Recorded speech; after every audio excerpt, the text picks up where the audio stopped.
Good morning and welcome, one and all, to Pacific414 Pop Talk. I'm your host, Mike.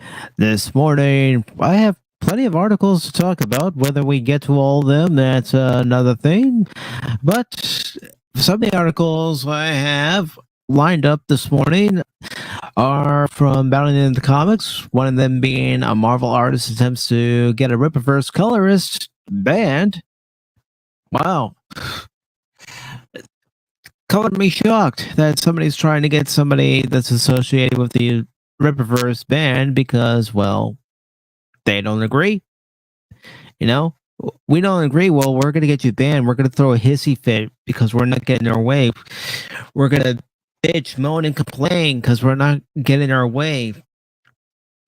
Because that's what these people do. And then another article I have lined up for this morning is a rumor saying Henry Cavill wants more money to play Superman. The other article I have lined up for this morning is Square Enix watching their new manga service. Our next article that we have lined up for this morning is Ben Affleck returning for Aquaman and the Lost Kingdom in the role of Batman. Then we'll talk about PlayStation Plus subscribers unhappy after missing out on a new free PS5 game. And speaking of other games, Star Wars The Knights of the Old Republic remake is reportedly indefinitely delayed. We also have an article in relation to The Rock, the XFL, WWE, and Vincent Kennedy McMahon. Then, the other article I have lined up for this morning is concerning Masters of the Universe Revolutions and how Kevin Smith claims, and I don't buy this one bit, but he claims that supposedly there's going to be a lot more He-Man this time around. Yeah, right. That's what he said the first time around, and he was full of shit. Sorry, I'm just in a mood this morning. And then lastly, we have a rumor saying that there's going to be another Rocky-related film, this time involving Drago and his son. So if you saw Creed 2, you know where that's coming from. So let me go ahead and greet everybody in the chat. I do want to say hello to DJ Ronnie G. He says, in the house, yo. He also goes on to say, way to pump it up. Yes, I wanted to have my own countdown video with my own little touch, my own little flair. And Phil McCracken is demanding a refund. Who knows why he's demanding a refund?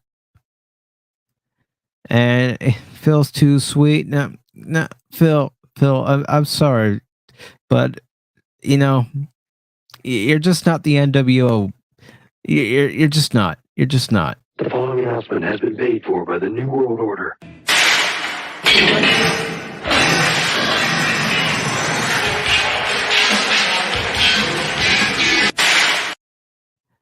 Sorry, Phil. You're just not the NWO. And you are certainly, by no leaps and bounds, Scott Hall either. Hey, yo. And DJ Ronnie G says, justice for Phil. Okay, if you want to go down that route, go ahead, DJ Ronnie G. And of course, Phil agrees for justice for Phil. And then he goes on to say, PACIFIC414 is on Windows Me. Now, let me give you a little backstory to that hashtag from Crazy Uncle Phil. And he's not my uncle, but he's just Crazy Phil. And, you know, Crazy Uncle Phil rolls off the tongue. Last night, while in Discord, talking with Paul from Phantomology, and then later Spock from Spock's Friday Nights, whenever I'm in a loading screen on Star Trek Online, the signal breaks up. The bandwidth gets low. So I usually have to try to remind myself, and I usually fail at reminding myself to stop talking when I'm in the loading screen.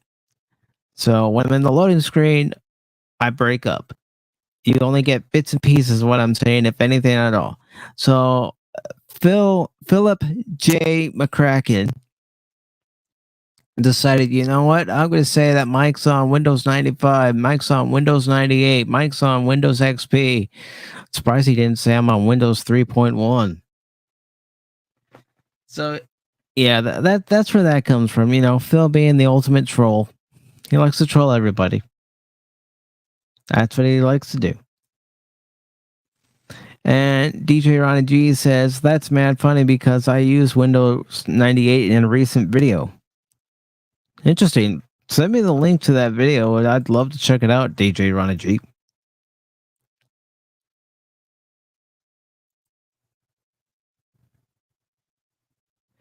Yeah, sure. I'm breaking up. Yeah. Whatever, Phil. So let's go ahead and start with the first article. Let me just go ahead and share it on screen.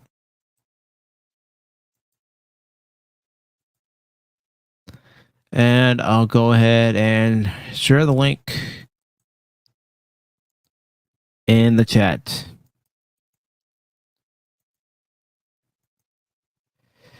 So this first article from Bounty in the Comics says Marvel artist attempts to get Rippaverse colorist Gabe Eltab banned from all future Comic-Con events. Yeah, sure. Because we don't like what you're promoting. We don't like what you're doing. It's not the mainstream comic.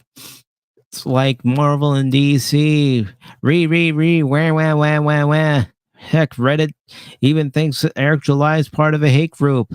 Guess what, folks? Nerdrotics, geeks and gamers, they're not a hate group. They just have their opinions. And guess what? Sometimes I agree with their opinion. Sometimes I don't. But I don't rant them. I don't rant them. I don't write any disparaging comments in the comment section. I don't thumbs down their video. You know what I do when I don't agree with a video? I move on. It's that simple.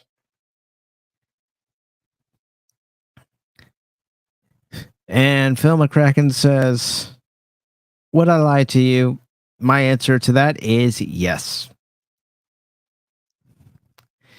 All right, so it goes on to say, it's no secret the success of Eric Rippa July's Insom #1 campaign has upset a lot of professionals in the mainstream comic book industry.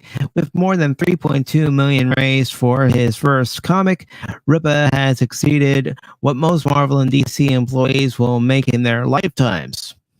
Now, Marvel artist Mark Brooks has put forth a plea on Twitter to ban Insom #1 colorist Gabe Eltab from future San Diego Comic-Con events. Oh no. Oh no. Go cry in your soy milk. Jeez.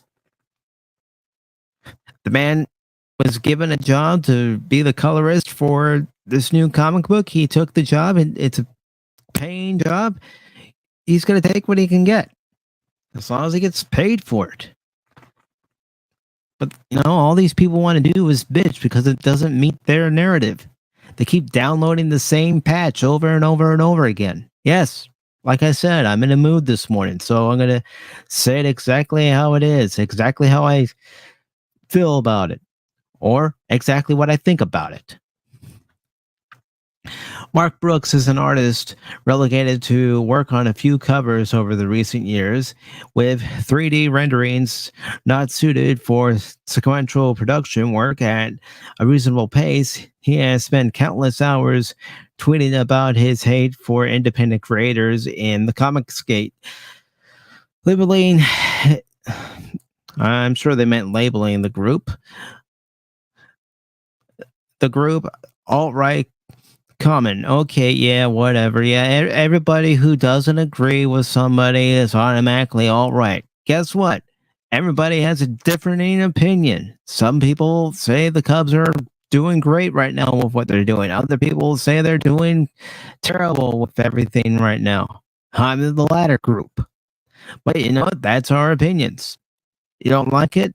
Go someplace else and get an opinion you like. There's plenty of places out there that'll spew nonsense saying, "Oh, this is okay, this is all right," and then you look at it and go, "Yeah, sure, that burning dumpster that just passed me, yep, everything's fine." And it says for their brave act of telling mainstream publishing they won't submit to the woke agenda in their books. No, they want to tell people a good story. That's all people want is a good story. We don't need all this other useless nonsense in the stories. As long as we get a great story, we'll watch. Great story with compelling characters, we'll watch. Give us a reason to watch. Give us a reason to get behind the story, get behind the characters, and we'll watch, we'll listen, we'll read. Brooks has spent the last year and a half harassing Comicsgate creators, including Cyberfrog creator Ethan Van Sciver, regarding whom he has had many passive-aggressive tweets. Brooks once claimed to his audience, "He needs you until you're used up and he'll either discard you or turn on you. Mark my words, that day is coming." Yeah, I'm sure you do the same thing, dude. Once you get what you want out of people, you just move on from them, pass them aside. I know Ethan and his lackeys have tried to convince you I'm boogeyman. I'm some boogeyman out to destroy comics. The truth is, it's Ethan trying to do that. He had, it works both ways, dude. He has also tweeted lambasting Dale Now, Drawn Cyberfog, Red Planet cover as having no focus, stating it's over-rendered within an inch of its life, and I can't tell you what the hell is going on. You don't need to know what's going on. Honestly, looking at that, you know what's going on? Chaos is going on. A fight is going on.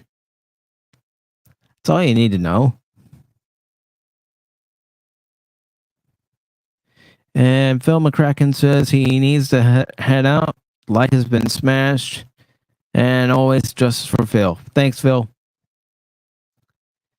Okay, so it goes on to say this drew criticism from fans and other professionals who pointed out that it's Brooks' art that has no focal point in his work.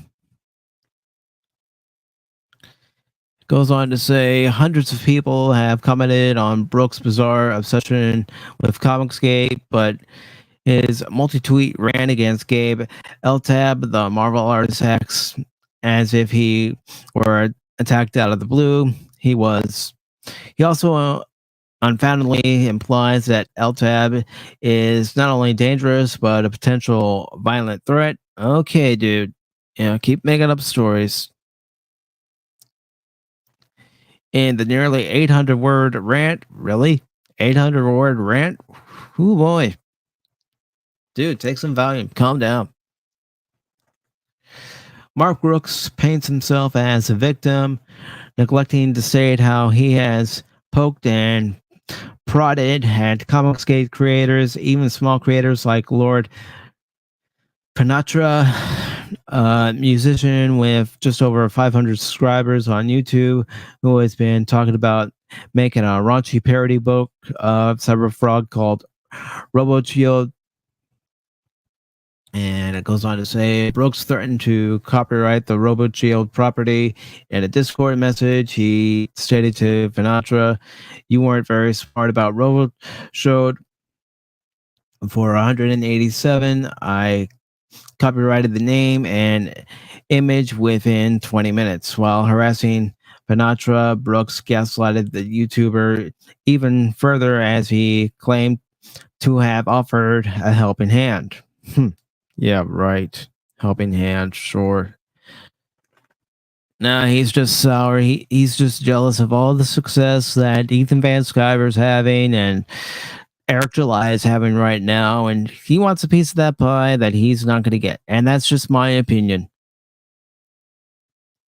Goes on to say, well, with Eltab, Brooks reacted to an image the Truth, Justice, and American Way creator posted where he can be seen posing in front of Brooks' shared booth at San Diego Comic-Con while Brooks was not there. At the time, LTAB wrote, couldn't find Little Marquee, maybe tomorrow, including the Comicsgate hashtag and sharing the respective photo of the booth. And it goes on to say, Brooks took this as a threat and claimed he contacted security at the event. Of course he will. He's the kind of person who will take his ball and go home. And I do want to say good morning to Pops. How are you doing this morning, Pops? And also Anonymous. After I've read this article, if you guys want to join, I will put the invite link into the chat. Goes on to say why he assumed a long-time industry professional stopping by to say hello constituted a threat is unclear. Well, we already seen how he's acting. He's jealous of the Rippaverse. He's jealous of the fact that, somebody who used to work for Marvel is now doing the coloring for another comic book that's up and coming. He's jealous. Some fans have noticed that Mark Brooks is Caucasian and Teb is Hispanic, so some level of racial bias may be in play. He's just crying in his soy milk. Brooks further ranted, stating, I'm hoping this is the end of it, but I also worry about the future convention appearances. This person doesn't seem stable. If he is attending a convention as an attendee or guest, I won't be there. The statement marks to implicit threat that San Diego Comic-Con must either ban the longtime industry professional with no history of violence from attending, or Mark Brooks will try to harm their event. I think it's going to be the latter. I don't know about anybody else, but I think it's going to be the latter. This guy sounds like he's cuckoo for Cocoa Puffs. He didn't stop in his attempt to harass LTAB out of conventions, though further stating he is extending the same threat to all conventions he attends. Oh boy, dude, get some help. I am alerting all my convention contacts that this will be the case from now on. If this person has harassed or sought to intimidate you, I advise you do the same and document everything, Brooks would go on to declare. Conservative creatives like LTAB have to deal with this kind of harassment regularly because they've taken a stand politically against a mob, very much alive within the industry, that wants all dissent to be destroyed. With Rippa and Comicsgate making so much more money in their campaigns than these artists make from Marvel DC, it's become an embarrassment to mainstream publishing, causing artists like Brooks to lash out with unhinged statements. We've seen similar attempts in the past conventions, bothering creators such as Richard C. Meyer, Mike S. Miller, Larry Correia. Says conventions must stand strong against bullying of creatives because of their religion or political affiliation. There is no place in conventions for harassers like Brooks who can't handle being in the same space as other Americans believe and vote differently than they do. Comics are for everyone. They are. But this guy, oh boy. Oh boy. There comes a time where you have to be an adult, and you may disagree with somebody. I may disagree with Pops. I may disagree with Anonymous. I may disagree with Phil McCracken or DJ Ronnie G or Ryan Roger Athe. But at the end of the day, be an adult and be civil and still have the cojones to have a conversation. So I'm going to go ahead and post the link into the chat because I'm curious to know what you guys have to think and say about this. You've already heard what I had to say. Now I leave it completely up to you because I want to know. And that's one of the points of Pop Talk is not just getting my point across, but hearing everybody's point. But yeah, as far as I'm concerned, Mr. L-Tab, keep doing what you're doing. You're not bothering anybody. You took a job to work on this comic with Eric July, and it's perfectly fine. And good morning, Jet Sparks.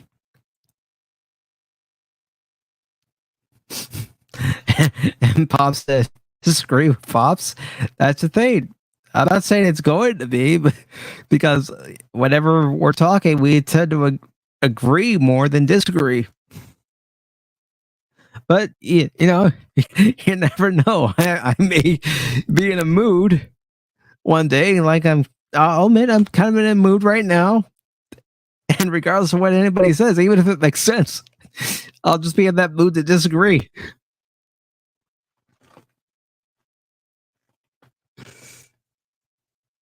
And Anonymous says, hey, DJ.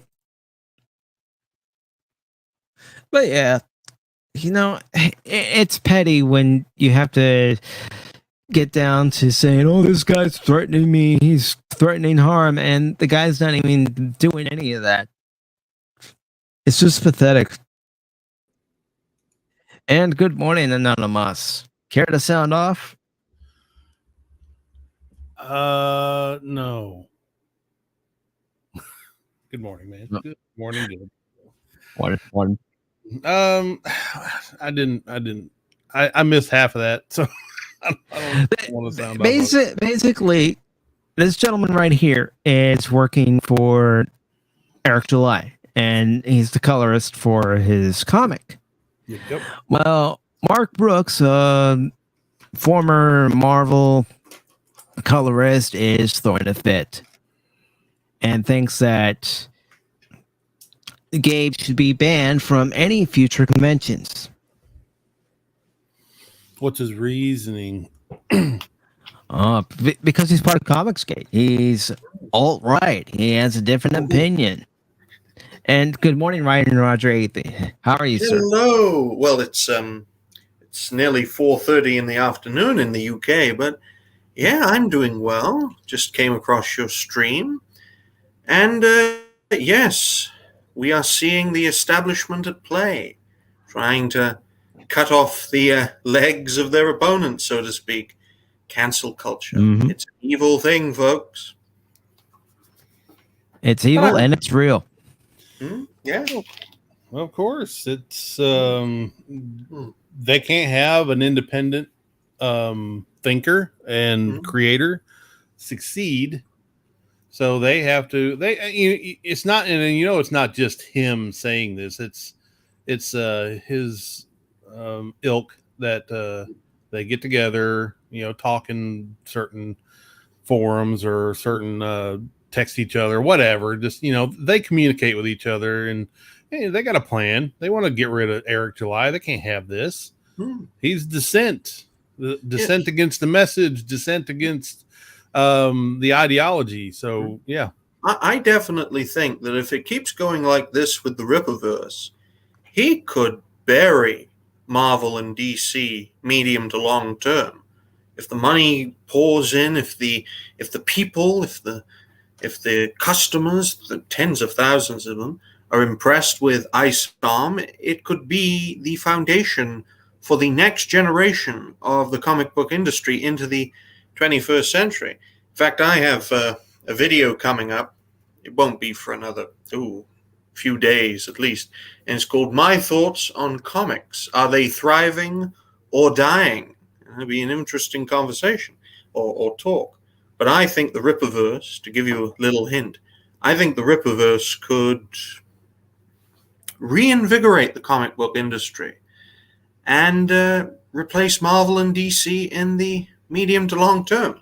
Maybe in 10, 20 years when Eric has a few more wrinkles and gray hairs.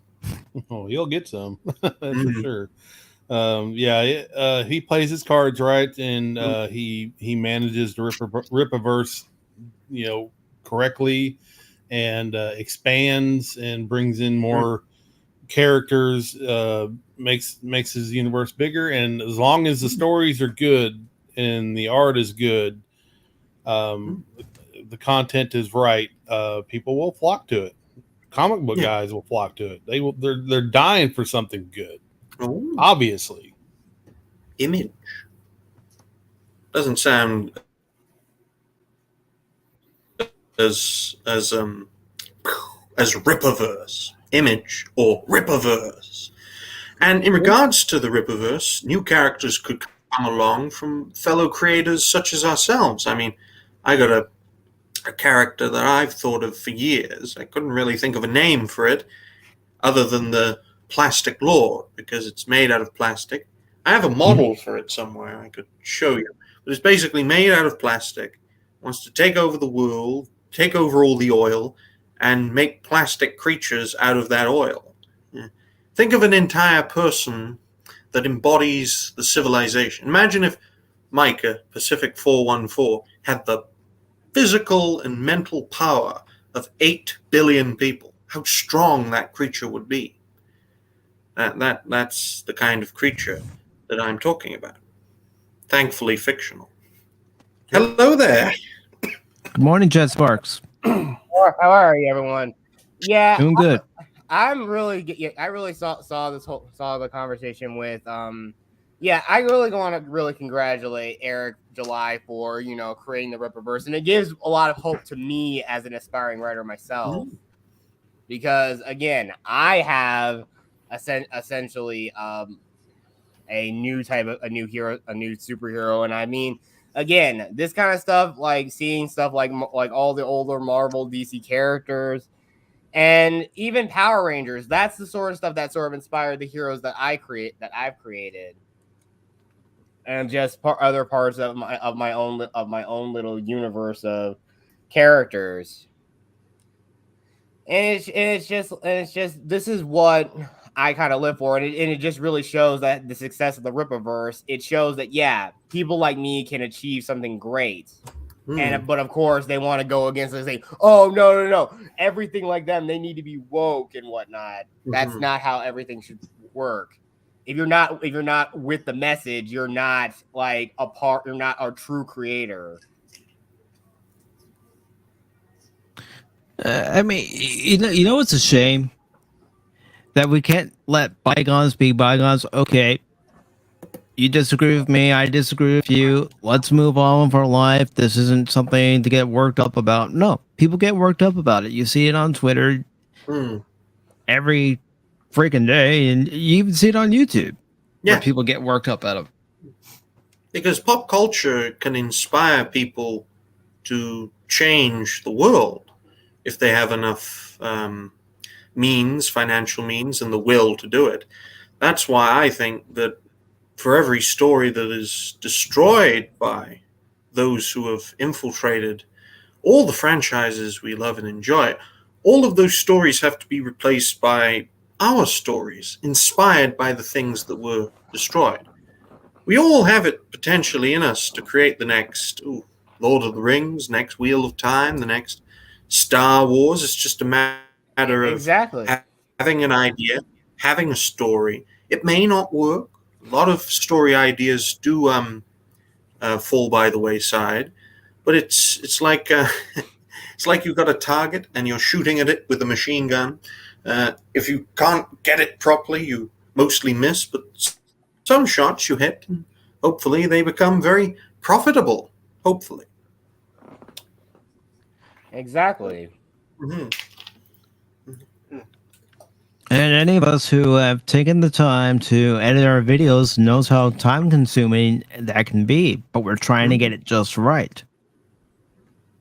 Well, I don't have that problem because it's all one take when it comes to my videos, and it's nice to be on this show with PACIFIC414, fellow rising star. Keep doing what you're doing, man. If you build it, thank you, they will come. Yep. I appreciate it. I appreciate you doing that video. That was completely unexpected, brother. that's sort of my niche. After I gave my thoughts on Tyrone Magnus, a very prominent creator. He shared my thoughts about him, and then shared my other video thanking him and all the people for subscribing. This was in February. Went from 79 to 279 subscribers in 2 days. It was a big shock to me. But I thought, well, if he can do that for me, I can do that for others. See who's growing and boost them a little bit, give them the confidence to go forward. So that's how Rising Stars came to be. So, yes. Very nice.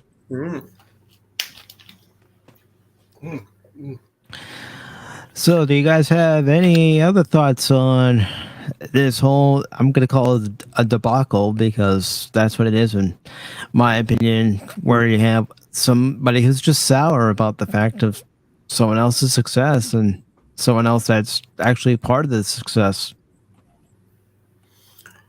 Well, I personally think that you should, that in this case, it's going to be the first of many attacks, because the more this alternative succeeds, the more it's going to get attacked. And I think we've seen that a lot over the last 5-6 years, not just in pop culture, but in other areas as well. So, yeah, keep on going. And well, they've been attacking Eric ever since he started, ever since the campaign started. So it's, and I think he's having fun on Twitter, to be honest with you. I mean, he's sparring with them pretty heavily. So I saw that. The funniest was with a fellow creator whose content I do enjoy. We don't always agree, but here, Eric's interaction with one Sean O'Rourke, I did find very funny. And I do want to say good morning to Anti-Derivative Jill. How are you doing, Jill? Hey, Jill. How you doing? Greetings, Joe. My voice still isn't 100%. I haven't been 100% since the start of July, which is unfortunate. Anyway. I know you've been battling a cold for quite some time. And Yes. Instead of consistent content creation, folks, I have to deal with consistent coughing creation. But I've tried to keep on going, and slowly but steadily getting near to 650. I'm one away from 650. And then for August, on the road to 700. So, yeah. Good. Trying my best with the limited resources at my disposal. I'm going to see if I can find that model to show you folks. So I'll be back. Okay. All right. Sounds good, brother. Where is it? All right. There it is.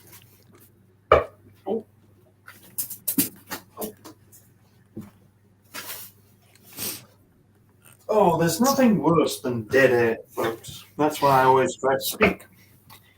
There we go. Doesn't have a head, which is unfortunate. That's all right. There you go. Oh, dear. Made out of plastic bags. Here, let me... There's two. There's a third one here. It's got a body. And it basically... Used to make these as a kid when plastic bags were still free. Now they're about 25 pence a bag. So how much is that in American money? 30 cents? 35 cents? So yeah. There you go, legs. Probably. See, we still get ours for free. Actually, they give us more than what we need. Oh. So yeah, Walmart has this program where you order online, they go get your groceries, they put them in bags, and then they bring them out to your car. This is not for sale, but this is a potential if I ever sell T-shirts. Now, I did get a very good deal for T-shirts, folks. £2.99, which is about $3.50. The only problem is you have to order 1,000. I don't have that kind of money. Oh, and I've just drawn something.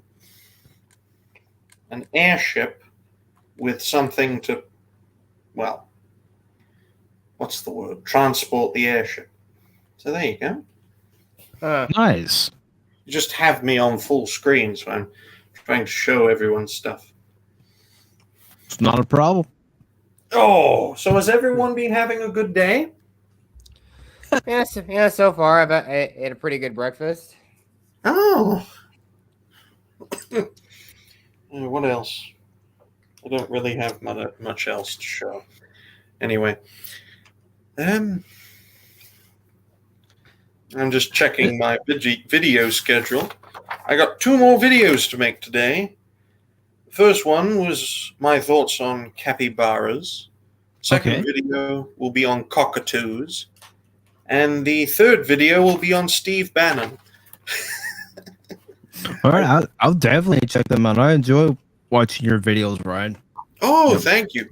They're all scripted. They're all one take, full of bloopers, Joe Biden moments, as I also like to call them.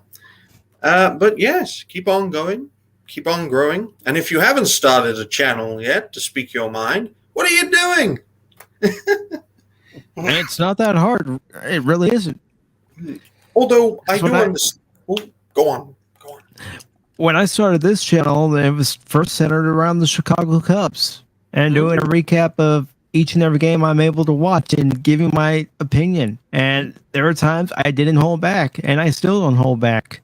Mm. And then I thought, I want to expand this. I want to do more. I don't want it to just be centered around the Cubs all the time. So I started doing live game streams. I started doing episode reviews, movie reviews, and then it's been almost a year. It'll actually be a year Wednesday. I decided, you know what? I'm going to start talking about pop culture a little more. So I created Pop Talk.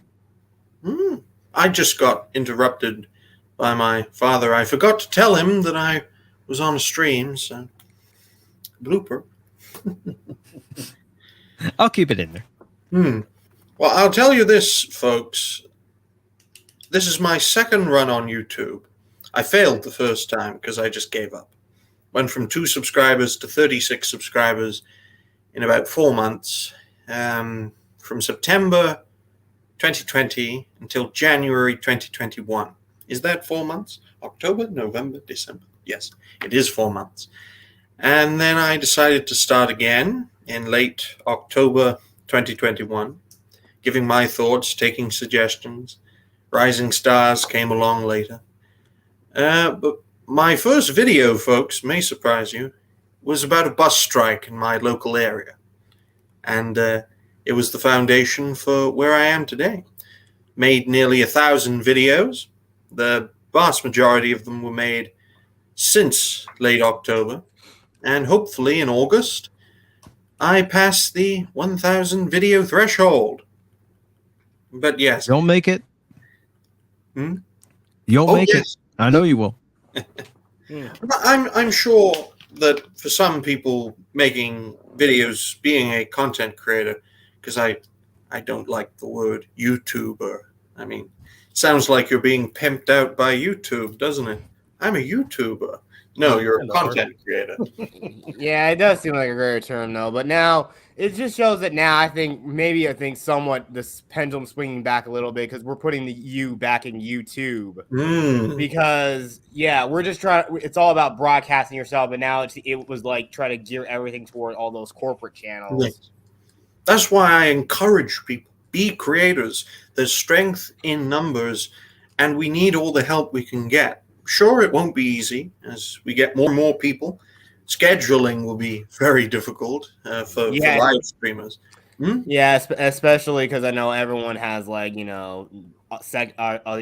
like real jobs that they have to work on and whatnot on other projects. It's always that sort of thing, though. You always got to be respectful about that part as well. Always.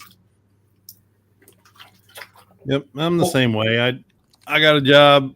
I can only make so many videos. So, I Yeah. used to try to get one out a week, and it was overwhelming. So, now I just pick and choose my topics and try to work on one and maybe get one out every couple of weeks or 3 weeks, and go from there. I mean, I started my YouTube channel 7 years ago with one video, and then I left it alone. I got 73 subscribers off that one video and 96 or 98,000 views. I just took a song from a girl that I saw that was trying to she made it for free, and she was trying to get donations for veterans and stuff. And I took an interview and I spliced it together with her and the song and just throw it on there because biblical reasons. I'll just say that. I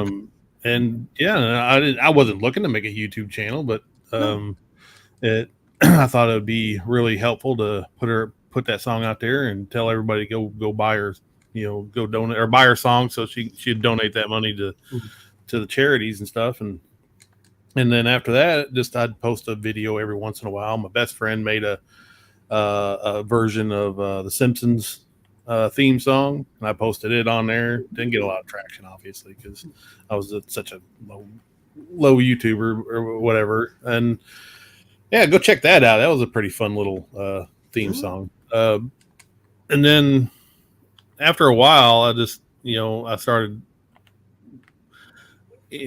seeing all of my favorite shows go down the crapper. And of course that drives you to YouTube. Found Dave Cullen talking about Doctor Who. I was like, something's wrong with Doctor Who. What's wrong with Doctor Who? And then Dave Cullen was talking about it, and then eventually I've come across Gary and Nerdrotic and and then it's expanded from there. And you learn to see things. What's going on. You understand what they're doing, and now you see everything they're doing. Every time you watch something, you see everything you're doing. And he was always telling, hey, go out and make your own videos. Go out and start your YouTube channel. Go out and do this. And then, and he kind of convinced me to do that. And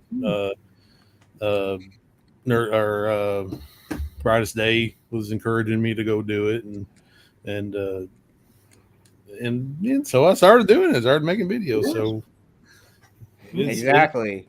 And for me, I know I've had my YouTube channel around since like 2012, but I didn't start posting content until about 2015 with the advent of like the PlayStation 4 being able to stream videos and even like record videos on the console itself. So it really kind of helped like get a few bits of my earlier content out there. And now, but like when I started, it's like about a couple years ago, I actually started talking to people like Jace Fox, and I actually got onto panels talking to him about Star Wars. I even wanted to like do an in-depth discussion with him and another person about about lightsabers, the mechanics, the various styles of combat. But also another great thing that also sort of involved me, and I think I do that, and I pretty much do this every week now, is from Phil TMNT with his little open mic streams, which I have my own, which I do every Saturday for the last last few weeks, known as Talking Pinheads, to kind of base it off that one joke from SpongeBob. The whole "Who you calling Pinhead" joke. So it's just really, really fun just to kick back, talk. I mean, I feel really more relaxed, and I know still trying to record trying to do scripted stuff. It's a little more difficult because the last time I did it, I didn't like go fully in depth like I did with like Mighty Morphin Power Rangers the movie. I did a second one called Why I Love Independence Day, which is by far one of my favorite movies of all time. And I know I kind of left a few things out, but I know, like I said, you're just trying to like testing the waters with a new type of content. And also I try to do writing streams whenever I can and just show off the kind of stuff that I'm working on. And even then, I'd like to have like other like full in-depth discussions about like certain genres with other like aspiring writers and whatnot. That's eventually what I want to do. Well, I've experienced with the vast amount of my videos, they don't get traction. They're lucky to get over 10 views. But for me, it's all about production, consistent content creation. I'm quite limited by what I have for budgeting and what's the other reason? Oh yes, I'm a lazy bastard. Despite all the videos that I've made, the record is May, which I believe was 135 videos in a month. July was supposed to be the record breaker. I was supposed to make 150, but then I got ill, couldn't speak. Still managed to make 85, 86 videos in that month. But we haven't grown as much. I say we, I always say we. Me and you. Me, the creator, you, the viewers. We're all in this together. I take suggestions from the audience, so it is we. Yeah. And I can let you all speak.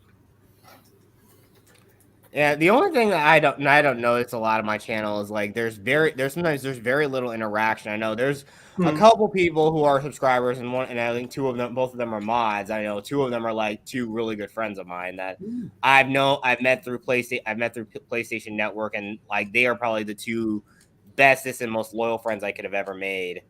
And I mean, it's really cool. And I mean, I even inspired one of them to like start their own YouTube channel.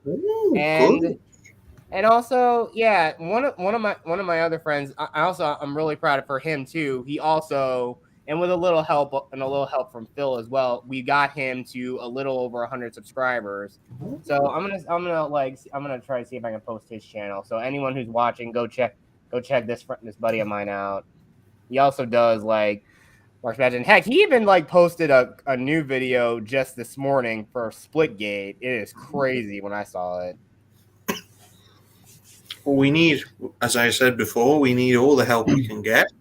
We need to build this massive coalition, very loose, with very few rules and regulations, if any at all.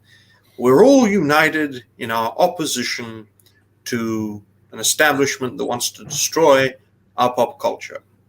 And if they won't stop destroying it, we'll have to rebuild it anew. The vast majority of us, I believe, we will be small and we'll have our own characters and stories.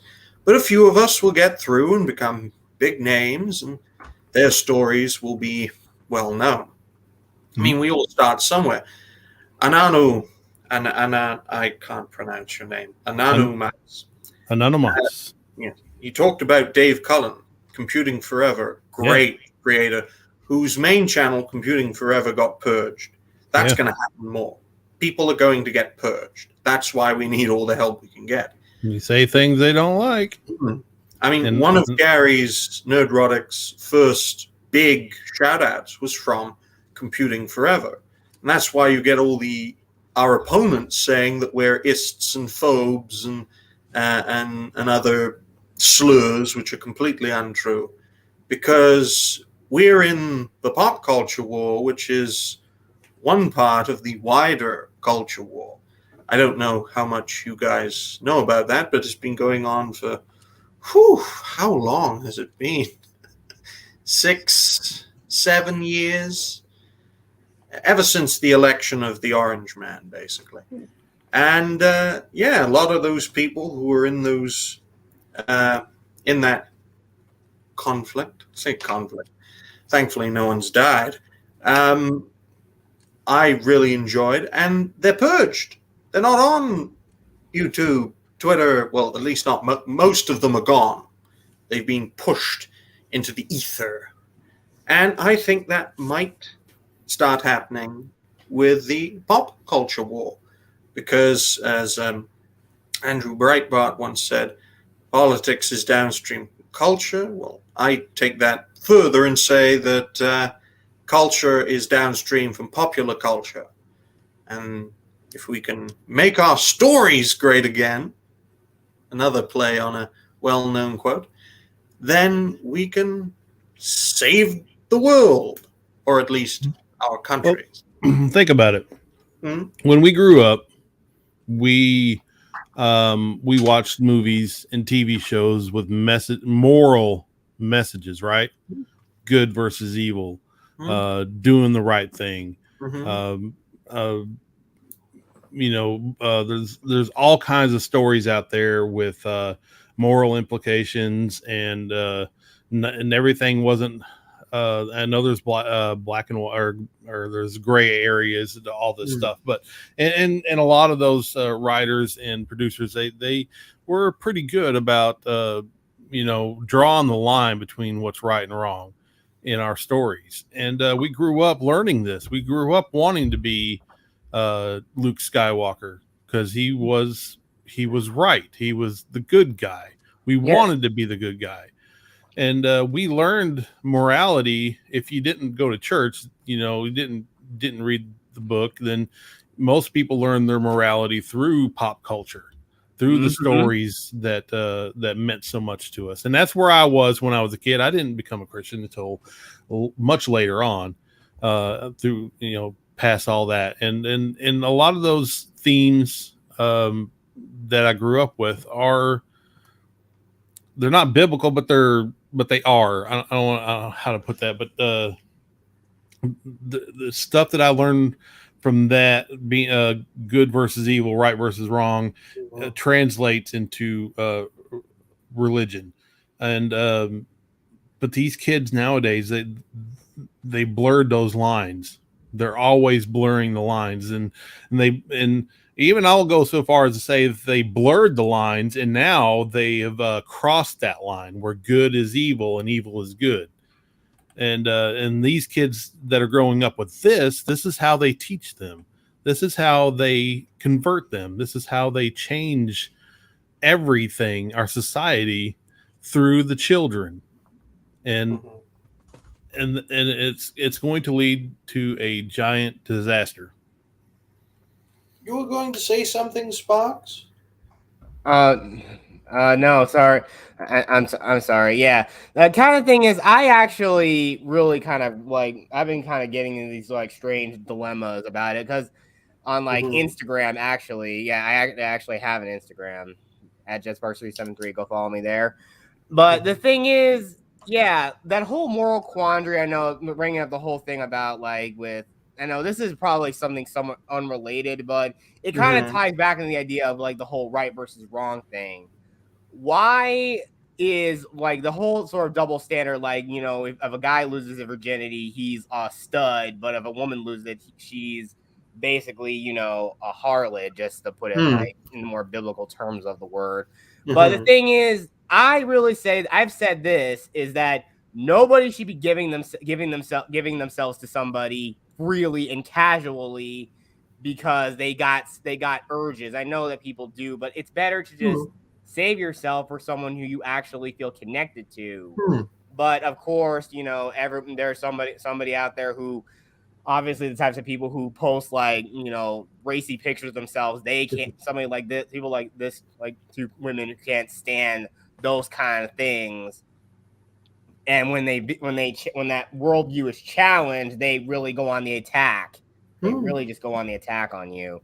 And I even try to make my points and just even say, I know I kind of really had to really stress and push my point, the idea, but I didn't use any profane language or anything, just saying that you should just really just save yourself. But of course, then they go as far as attacking that, because you're actually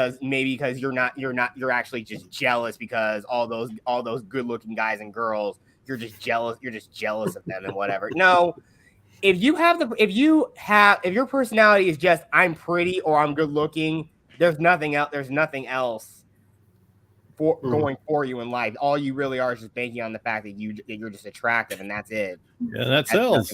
That sells on Twitch. That sells on YouTube. That sells on whatever other Instagram. I don't know. Lust of the flesh. Yes. Yep. Essentially, which is a shame. This process of decadence, of corruption, it's been going on in our lands. Since the 1970s. Maybe you could go back as far as the 1960s in Western Europe. But this has been a long process. And thankfully, more and more people are awakened to the problems. Complaining is always a good foundation. Words are always a good foundation for later actions. And the Ripperverse is an example of words turning into actions. And that foundation will inspire other people to create popular culture. Hopefully, it becomes financially successful. Not all of it will be, but some of it will, like the Pareto distribution. The vast majority of things created don't do well. Tiny minority do very well, like a triangle. Yes, and that's true. This is what applies to Sturgeon's law, doesn't it? The idea that anything can be art, though 95% of it may not be actually very good. But so long as we just create, we need more creation from our fellow creators. And something just flew past me. Yeah. Yeah, it's a weird thing. Yeah, the more creators you have, the more content you have, the more you will see the cream rise to the top. Not everybody's going to be great. Not everybody's going to be, the next Nerdrotic or the next, you see, the thing PewDiePie is, or whatever. But it's just the thing is, unlike with other markets which have a limit, with YouTube, it's getting bigger and bigger and bigger day after day as more and more people pour in, especially from India. Now, the vast majority of Indians speak English as a second language. So we're talking about a massive market. YouTube's biggest channel is an evil Indian corporation called T-Series.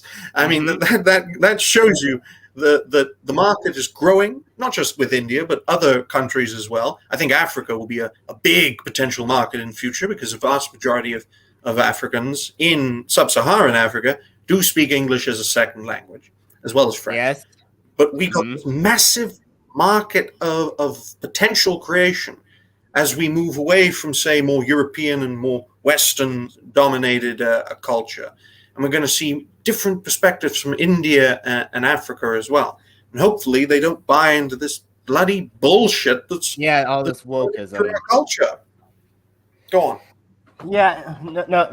This whole wokeism thing, it's just crazy how all this people who are more Eurocentric or even more gynocentric, they believe the idea that they speak for all those cultures when they really don't. Heck, you even think about the whole thing with like Black Panther. Like you think even they use like a different version of Bob Marley's "Everything's Gonna Be All Right." But when you think of people, when you think of Black culture, you immediately think like reggae or something. No, there's a lot of stuff, a lot of things you notice because there are different aspects to what you see with African culture. I know that some of them, but again, a lot of those people, that stuff, that like reggae is something that's a culture of Caribbean. No, sure, stuff like voodoo practices all like root back to Africa, but it still is firmly planted in the Caribbean. That's more or less where it is.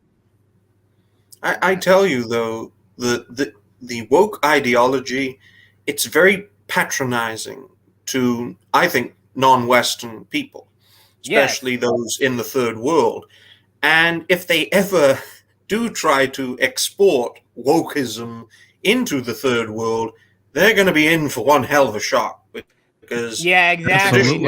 Everybody's very conservative in those regions of the world. Yes, exactly. You were going to say something, Pacific? No, I'm agreeing with you guys. I'm saying absolutely. You put any of this wokeism in another country that doesn't even know about it or has heard about it, and they have completely different points of view, they're going to shut it just like we are. Only from a more legal perspective. They might just outlaw it.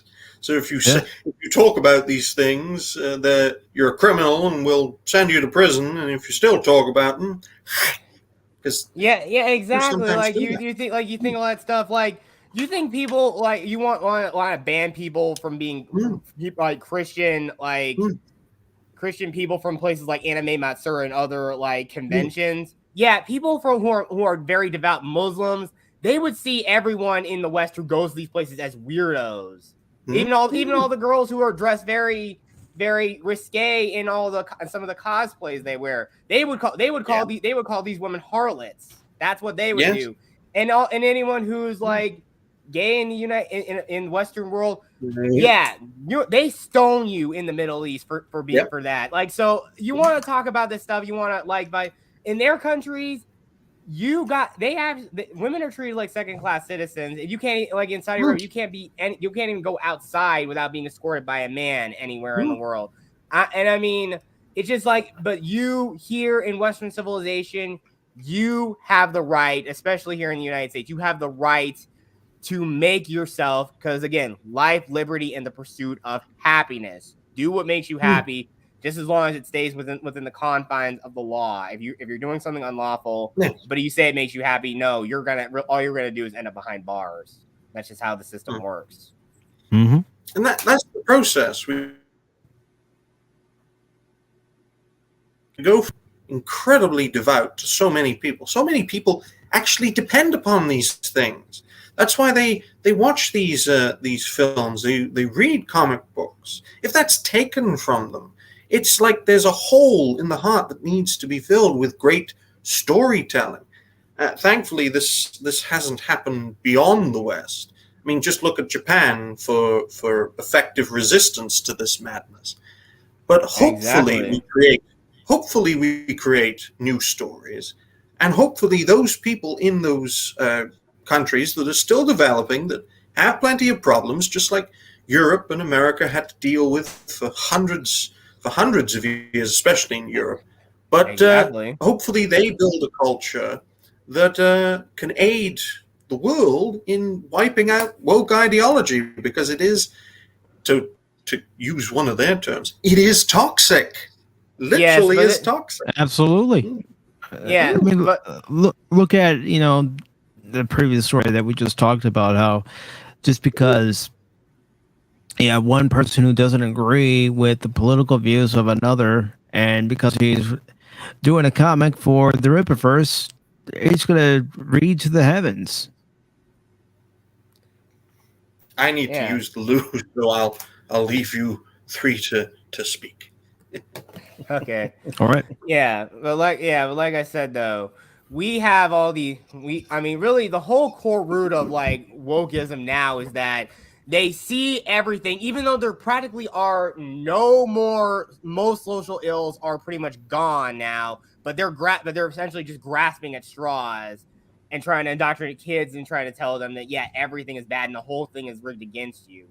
No, really, the only thing that's rigged against you are bureaucrats in the United States, just bureaucrats in general, trying to change things up because they're only trying to help those who have the most money. That's all they're really trying to help. They don't really care about like average Joes, blue collar workers. And it's just the idea. I mean, the thing is, I don't really know exactly how some of these workplace things, like how unions work and whatnot, but the whole thing is that it's not really entirely geared toward everybody. It's not really geared toward the people, the populace, just those who are at the top. Nope, nobody else. And that's why nobody really wants to deal with all these politicians, and why a lot of people say that all politicians are full of crap, because that's what they're all after. But the people who want to lean toward, these are the type of people who basically subscribe to the political theories of Karl Marx. All they are really trying to do is that they want to be the ones on. They actually just want to be the ones on top, and all they're really doing is aiding the ones on top. So they think that they can get a place among those people, but it's not really going to work. They're just all they see. All those people who actually are embedded deep in the government, who believe a lot of the ideas, they're just obvious. All they are is just useful idiots to these people. That's all they are. Well, I they just think like they're going to be the elite. No, I'm saying, go ahead. Well, I was just going to say that there are some creators who cover what's going on in pop culture who don't want to talk about the connection that it has to the wider culture war, as well as what things have been going on politically. And that's perfectly understandable, because they're terrified of having their channels purged. So that's why some creators don't want to talk about the implications of the ruining of our storytelling.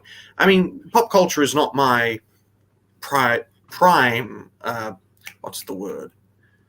It's not my main focus. It's one of the many focuses I talk about. I talk about a wide variety of things from animals to people to those who have recently passed away, gone but not forgotten, as well as taking suggestions from the audience. I don't think I've rejected a single suggestion, no matter how controversial. But fellow creators have to understand, in my view, that you could stay away from them, but they're not going to stay away from you. And if you back off and say, we don't talk about that, we don't talk about the connection, well, then as soon as they come to you, you're going to back off, and then back off again and again and again. And now I'm sitting back. And they basically compromise themselves to the point where these creators become prominent names, but as a result, they don't fully speak their mind. And when push comes to shove, they'd rather take a step back rather than face those people, those woke lunatics, head on. Thankfully, I don't see any of those creators on a big level. Don't see this from Nerdrotic. Definitely don't see it from Heel versus Babyface or Ryan Cannell. Ryan Cannell, talk about a man who just speaks his mind. Oh, it's so refreshing. Yeah, exactly. But you know what I mean? And that's kind of the whole thing. Like I said, though, these people already know that since there are no social ills anymore, they just gotta find something to talk about. Just so much as even one small thing that happens, any small thing that happens, they gotta blow it out of proportion. Of course, the media fans the flames of it. I know people want to call the terms fake news now, but now we got but the whole point is news was obviously the old term for it was just sensationalizing stories. We see this whenever time there's a tragedy, they always just blow it up in your face. And this is why also that's one of the things I'm just so jaded by, and I'm going to leave it at that. Oh, probably for insurance purposes. Yeah. Let's move on to this next one. And I think I noticed this part. I heard a little bit on Friday Night Tights. Oh. Well, Henry Cavill is a very respectable figure as far as I'm aware. Go on. And, that's the thing about Pop Talk. I always try to look for articles that people aren't talking about, but there are going to be times where I talk about the same articles that everyone else is talking about, the same topics that everyone else is talking about, because I want to give my 2 cents, and I want anybody on the panel to give their 2 cents. Sure. Absolutely. So we have another article from Bounty of the Comics, and it's by J.B. Augustine. It was posted on their site on the 29th of July, and it says, rumor, Henry Cavill wants more money to play Superman. Give it to him. It's worth it. He hasn't even gotten a proper sequel yet. So this article starts off by saying, what is keeping Henry Cavill from reprising Superman may be a money issue, according to a new report that says he could come back anytime. Sources who attended San Diego Comic-Con and that are close to Cosmic Book News tell the outlet's head writer Matt McClellan, and I may have said that incorrectly, and I do apologize. Cavill is holding out and wants a lot of money. Also, if he wants back as Superman, he can do so. Says the amount he wants isn't disclosed, but it might be more than the fiscally shy Warner Brothers Discovery and David Zaslav want to pay. Zaslav is said to want Superman to be a priority, as the legendary Man of Steel remains a coveted IP that shouldn't be on the sidelines. Since 2019, the most we've seen is Cavill's costume in Shazam and Peacemaker, as far as new material goes. J.J. Abrams had the opportunity to reboot the character again and phase out Cavill, but his plans are not materializing. Good. McLuhan's sources say Abrams' pitch as Black Superman is reportedly no longer happening, as we reported months ago. Good. Good. Cavill had an idea for Man of Steel. He wanted Mission Impossible Fallout director Chris McCurry to helm, but the old Warner Media regime declined, presumably in favor of Abrams. This may be the catalyst for why Cavill's asking price is so high, although his stock has gone up due to The Witcher. McLuhan's sources add Zack Snyder has a shot at a second chance, though he stresses the sources are Snyder supporters who despise Jeff Johns. So they could be repeating rumors countering the remarks Jim Lee made at Comic-Con. If Snyder doesn't return to the scene, Dwayne Johnson might sweep in to save the day. McLuhan was told the latter, whose team manages Cavill and produces Black Adam, Shazam, and League of Super Pets, wants to take over the DC film universe. There is a consensus at Comic-Con that fans are excited for Black Adam, though that isn't a bulletproof guarantee of success, which any future, even I have bloopers. Embrace them. I do. Which any future Johnson has of taking charge of the DCEU hinges on. Johnson is rumored to be pushing for the shared universe angle and wants Black Adam to fight Superman. If he can achieve both and bring Henry Cavill along for the ride, it remains up in the air, despite fandom being sure to enjoy the news. So, what do you guys think? You think Henry Cavill's doing the right thing by holding out for more money, especially the way he's basically been passed over time and time again when it comes to Superman? Make him pay. They tried to screw him over, and he has every right to.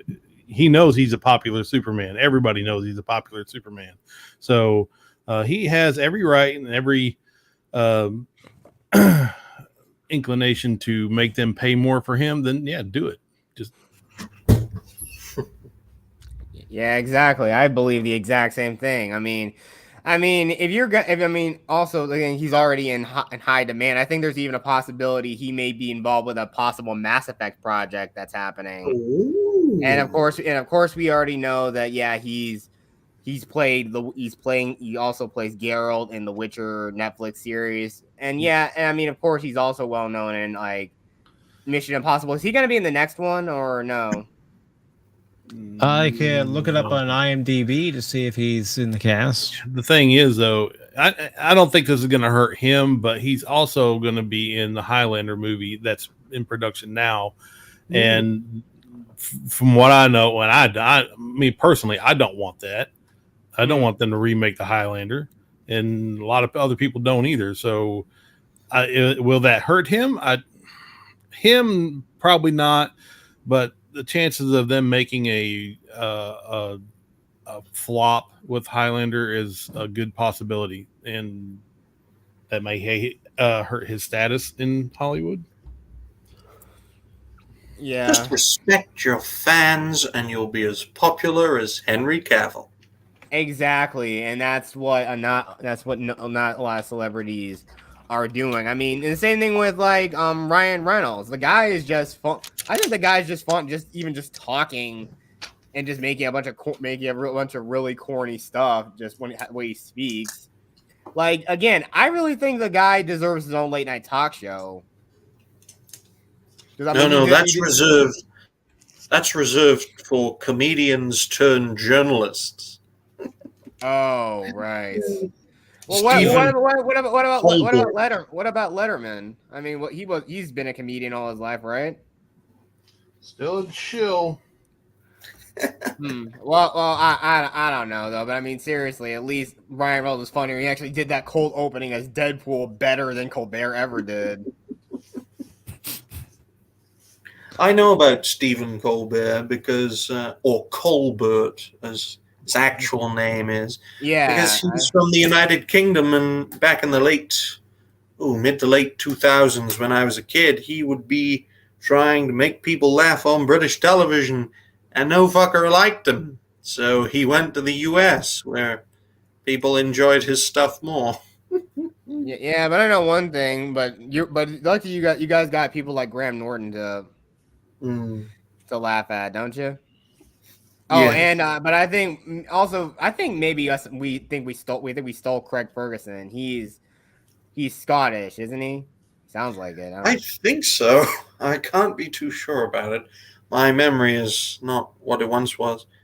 Despite being the age of 23, folks, I don't look it. In fact, I'm having Joe Biden moments in my 20s. Imagine if I make speeches in my 50s. I'd be like, This stream's getting to be really weird. Sparks is a black guy and Roger's 23. This is, I don't know if I can take I'm basically I'm still at least by Christine the Killer Car standards. Yeah, I'm still relatively young by being at the ripe age of 28. I'm still relatively young, or a baby as she calls me. And same thing with Phil TMNT. We're still babies in her eyes. Oh, well, you and I have got the time advantage. We got 20, 30 years on some of these fine folks, and hopefully we don't get purged. Fingers crossed. But I wouldn't be surprised if they did. I wouldn't be surprised if that ever did happen, because of course, oh no, someone who goes against the message, we gotta get rid of him. Yeah, and excuse me, but who are the racists again? Just my question. It's all projection. All we do is show a mirror to these people, and they go insane. They pretend that we are what they are. Lunatics. What are the words I'm looking for? Basically, lunatics. What they call us, they are. It's the phobes. Yes, yeah. And whatever they claim that we are doing, our side is doing, is what they're doing. Exactly. Every single time. So yeah, if they come out and claim that we're doing this or that or the other, just know that they're doing it. They may be hiding some of it, but some of it's not so hidden. So it's pretty much out in the open. And the level of hubris in their statements and what they do, and then just having the media lie for them constantly, is just outrageous. I mean, if you have two flipping eyes to see anything, you can see what they're doing, and then they can just come out and lie about it. Like we don't have video, we don't have audio recorded. I mean, come on. Let's go, Brandon. My mind. Yeah. That was just, I mean, come on. They think, come on. When I saw that video from that NASCAR race, and everybody's saying F Joe Biden, and that reporter says, "Let's go, Brandon." I'm going, oh god, just gonna spread like wildfire. Oh yes, that's the creativity that I say our side, but there are multiple factions. But that's the creativity that we have as the people. We the people. I mean, there's no central command structure telling you what you can and can't do. That's our greatest advantage, is that every one of us can be a leader. Every single one of us. All it requires is strength, intelligence, and courage. Courage is vital. Because without courage, you can't do anything, unfortunately. But their main advantage of their side, although that's a very loose term, is organization. Their organizational capacity is immense.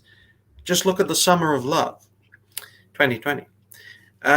Also, they aren't afraid of speaking their mind because they control all the institutions, especially in education. That's how they're driving everyone mad. So that's their advantage. That is their advantage. But I know we're doing well because they're going more and more insane. They are basically accelerating the madness because it's a race against time. the more people who are awakened. And I'm being interrupted again. Yes, I'd like some food. Make some. Thank you. That's my father. He's making me some food. But in any case, the more we do well, the more insane those in institutions get. And we're plainly seeing it, unfortunately. And there's going to be a lot of damage. And it's mainly in the United States. Thankfully, I do not live in the United States. I live in the South Wales valleys within the United Kingdom. And that's as much as I'm going to tell you about where I live. Yeah, That's perfectly all right. Yep, and me, I'm Tennessee born, but I currently live in a small. Again, it kind of feels like it looks like a very classic, small town in the middle of Illinois. And I kind of understand. I kind of moved up here because I needed a change of scenery. And I mean, going like when I visited family back home in Nashville. Okay, I think I just blurted out, but I know. The thing is, it's only one city. It's only one city. Don't worry. Yeah, but that's where I was born and I grew up from. But moving back, it's blowing. This city's blowing up now, and I mean, I don't think people can even handle the influx of people, especially from those from like states like California. I don't think anyone can deal with all of them coming in. Mm-hmm.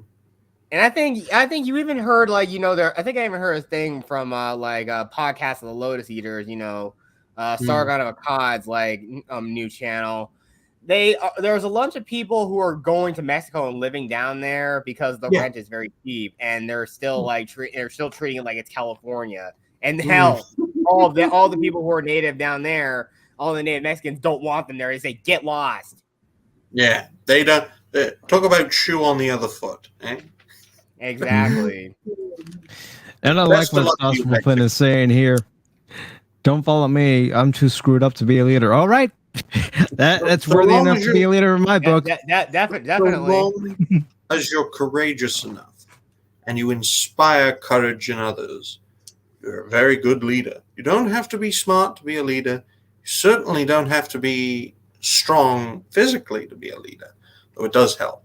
So long as you have that courage, people will be inspired and will follow you, even if you are an incompetent, weak lunatic. I mean, just look at the woke people. Look at Justin Trudeau. They are very courageous. They are insane, but they are incredibly courageous, insane people. Yep. And, you bring up a good point. And you know what character in pop culture inspired me as a kid? Because this character was a great leader, and to some, he was a father figure. I'll show you. One shall stand, one shall fall. Why throw away your life so recklessly? Not Megatron, but Prime. Yes, I was about to say, you did show two figures. Yes, exactly. And I mean, I saw that movie. It is great, and especially his sacrifice was... He truly was a leader of the Autobots. Every one of us should be a shepherd. There should be no sheep in this coalition. Why? Because if you have one shepherd, loads of sheep, as soon as they get rid of the shepherd, they can devour all the sheep. So we must all become shepherds. Yes, against the wolves. Yeah. Or, a bunch of sheep armed with assault rifles and and AKs, and AKs and stuff. As soon as you said that, I just pictured a picture in my head with a bunch of sheep out in the field with gun belts on around their chest and like helmets on and AR-15s. Oh, what's this? All right, so we have this article from Kotaku, and it's talking about how Square Enix botches new manga service with sex censorship, extra charges. And let me go ahead and post the link into the chat. This way, if anybody wishes to follow along with us or read it later, they can.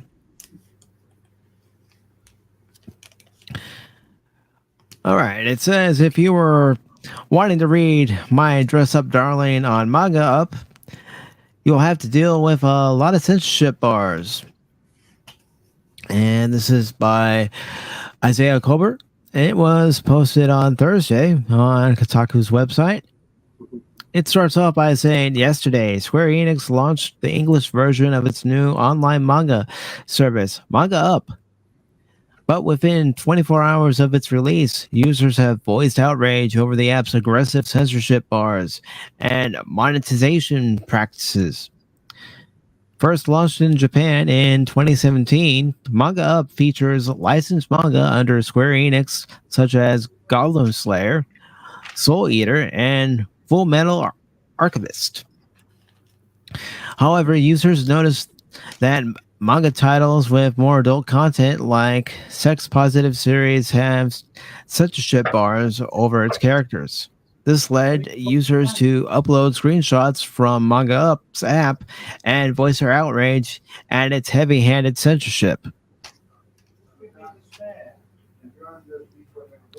And there you're seeing an example of some of the tweets there. It says, censorship isn't unique to manga. And spicier manga that are hentai or, I'm not even going to try pronouncing this last one because I know I'm going to butcher it. And that'll just give Phil McCracken a delight. Oh, boy.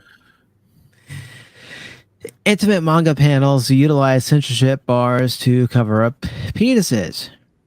Run-of-the-mill manga series handle censorship in creative ways by either drawing clouds over characters' naughty bits or inserting euphemisms.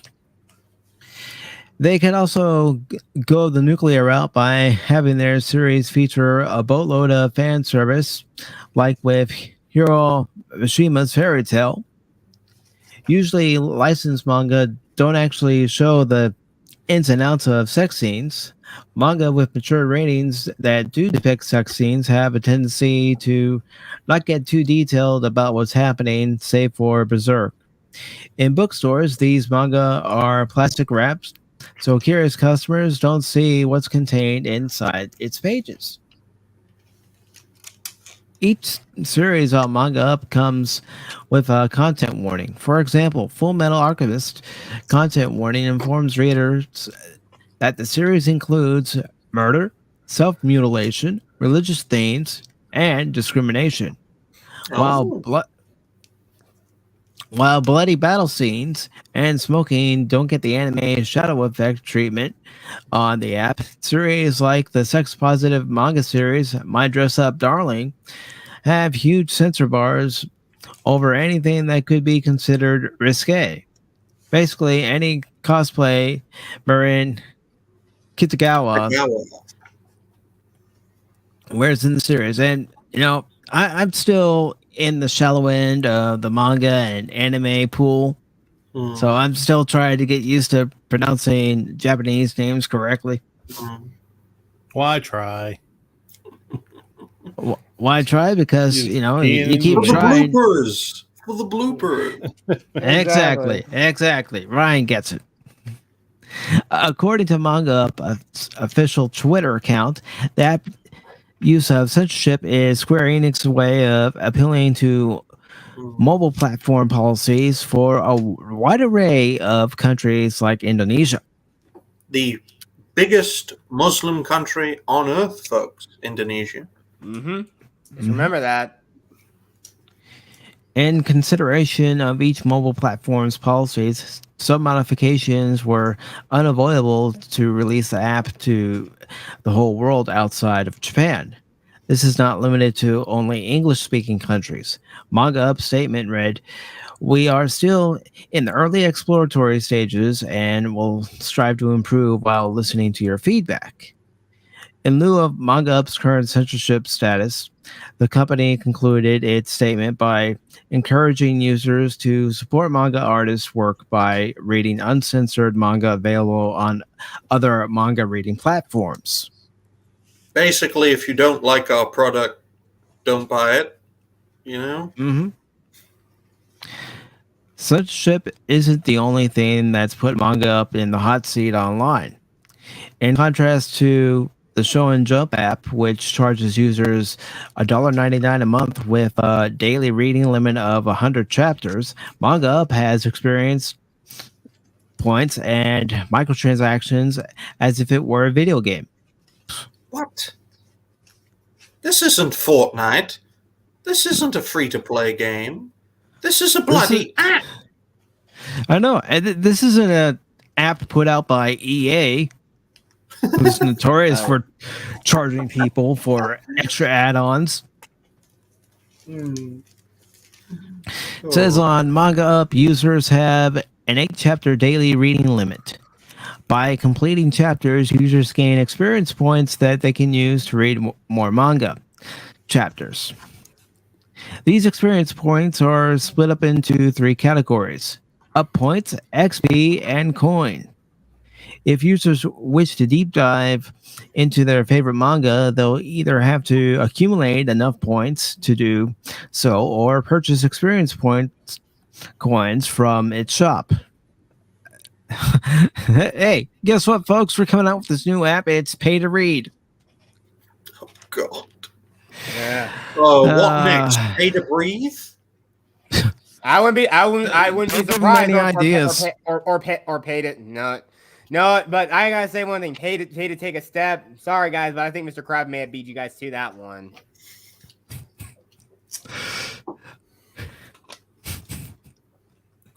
I'm sorry. I'm laughing at that because now I'm thinking that thank you, Jack Sparks, but now I'm thinking I need a Mr. Crab clip just for the heck of it. Yeah, exactly. Just for the heck of it. So, yeah, basically, you want this service, you got to pay up. You don't like it, go someplace else, is what they're saying. And I don't know. Yeah. We need a Rippaverse anime app. That's like they're even censoring women who are completely clothed. Like, are you kidding me? Yeah, this is ridiculous right here. She's fully clothed. This isn't Iran. This is the United States and the United Kingdom. That didn't resonate. Why would they care? I don't understand. The way they are, why are they censoring? This is the kind of stuff that they are pushing on kids. I don't understand. Are they not woke? Are they not part of the elitist left? Are they not the groomers that we all know them to be? Why are they doing this? Again, it's weird that they always have this hyper sexualization, and yet they want to still cover up stuff that's fully clothed. It's just so weird. In my view, these people want to reverse everything. They want men to be women and women to be men. So showing a beautiful woman as a woman, apologies if you get censored for this, Pacific. Having a woman be a woman is dangerous to these people. They want this woman to be a man, basically. Yeah.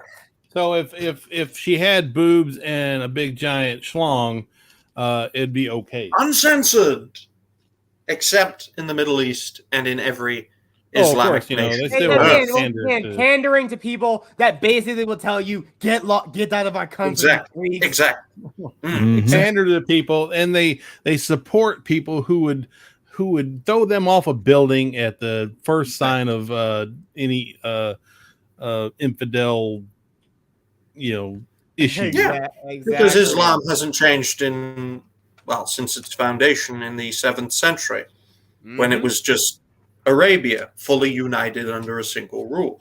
And then it expanded to Europe and Africa and the Far East. But that's a history lesson for another day.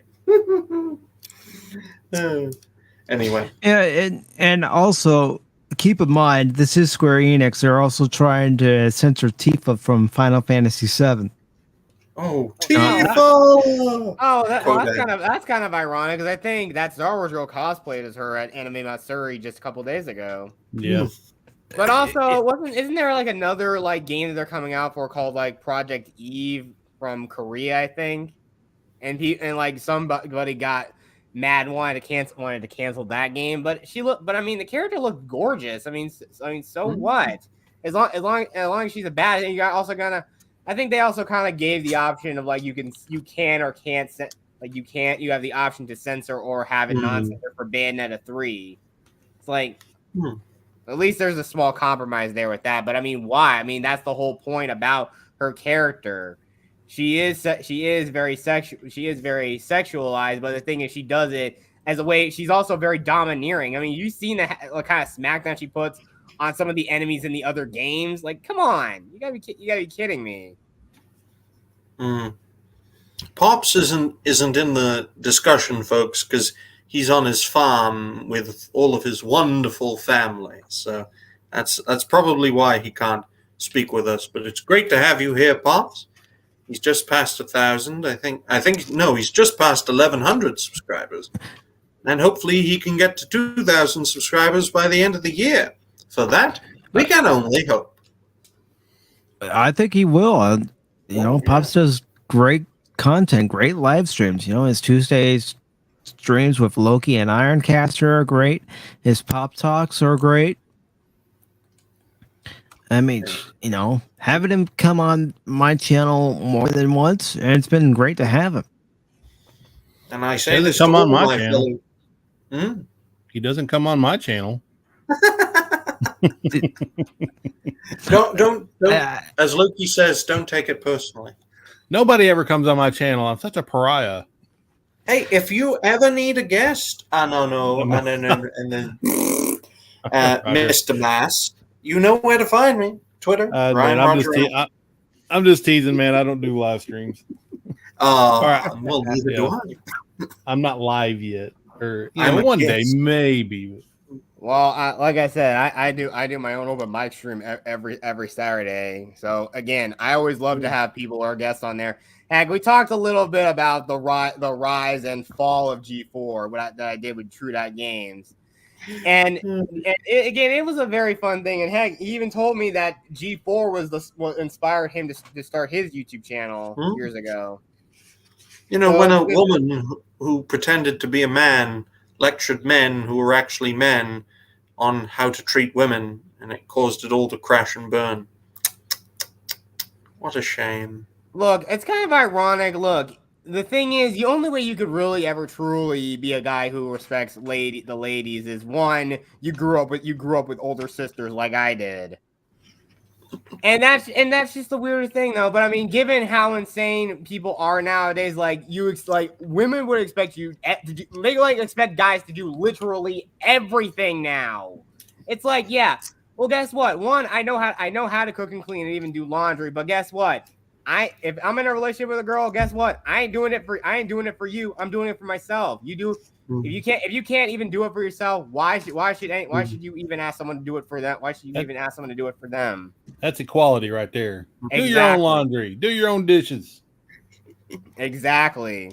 Hey, folks, what is a woman? What is a recession? What the hell defines a definition in current day United States of America? Yeah, hashtag burn your Merriam-Webster dictionaries. Hold on. I got a sound clip for that. Oh.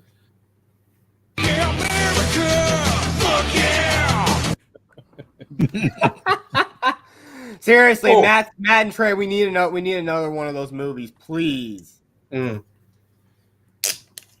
Call it Team America Saving America. Not Team America World Police back in the days of when Warhawks were running the US. We need Team America Saving America. Team America Woke Police. Oh gosh. Yeah, we all know, but we also know. But the one thing we also figured out is that Kim Jong-il was an alien cockroach the whole time. He didn't actually die. He just went back to his home planet. Right.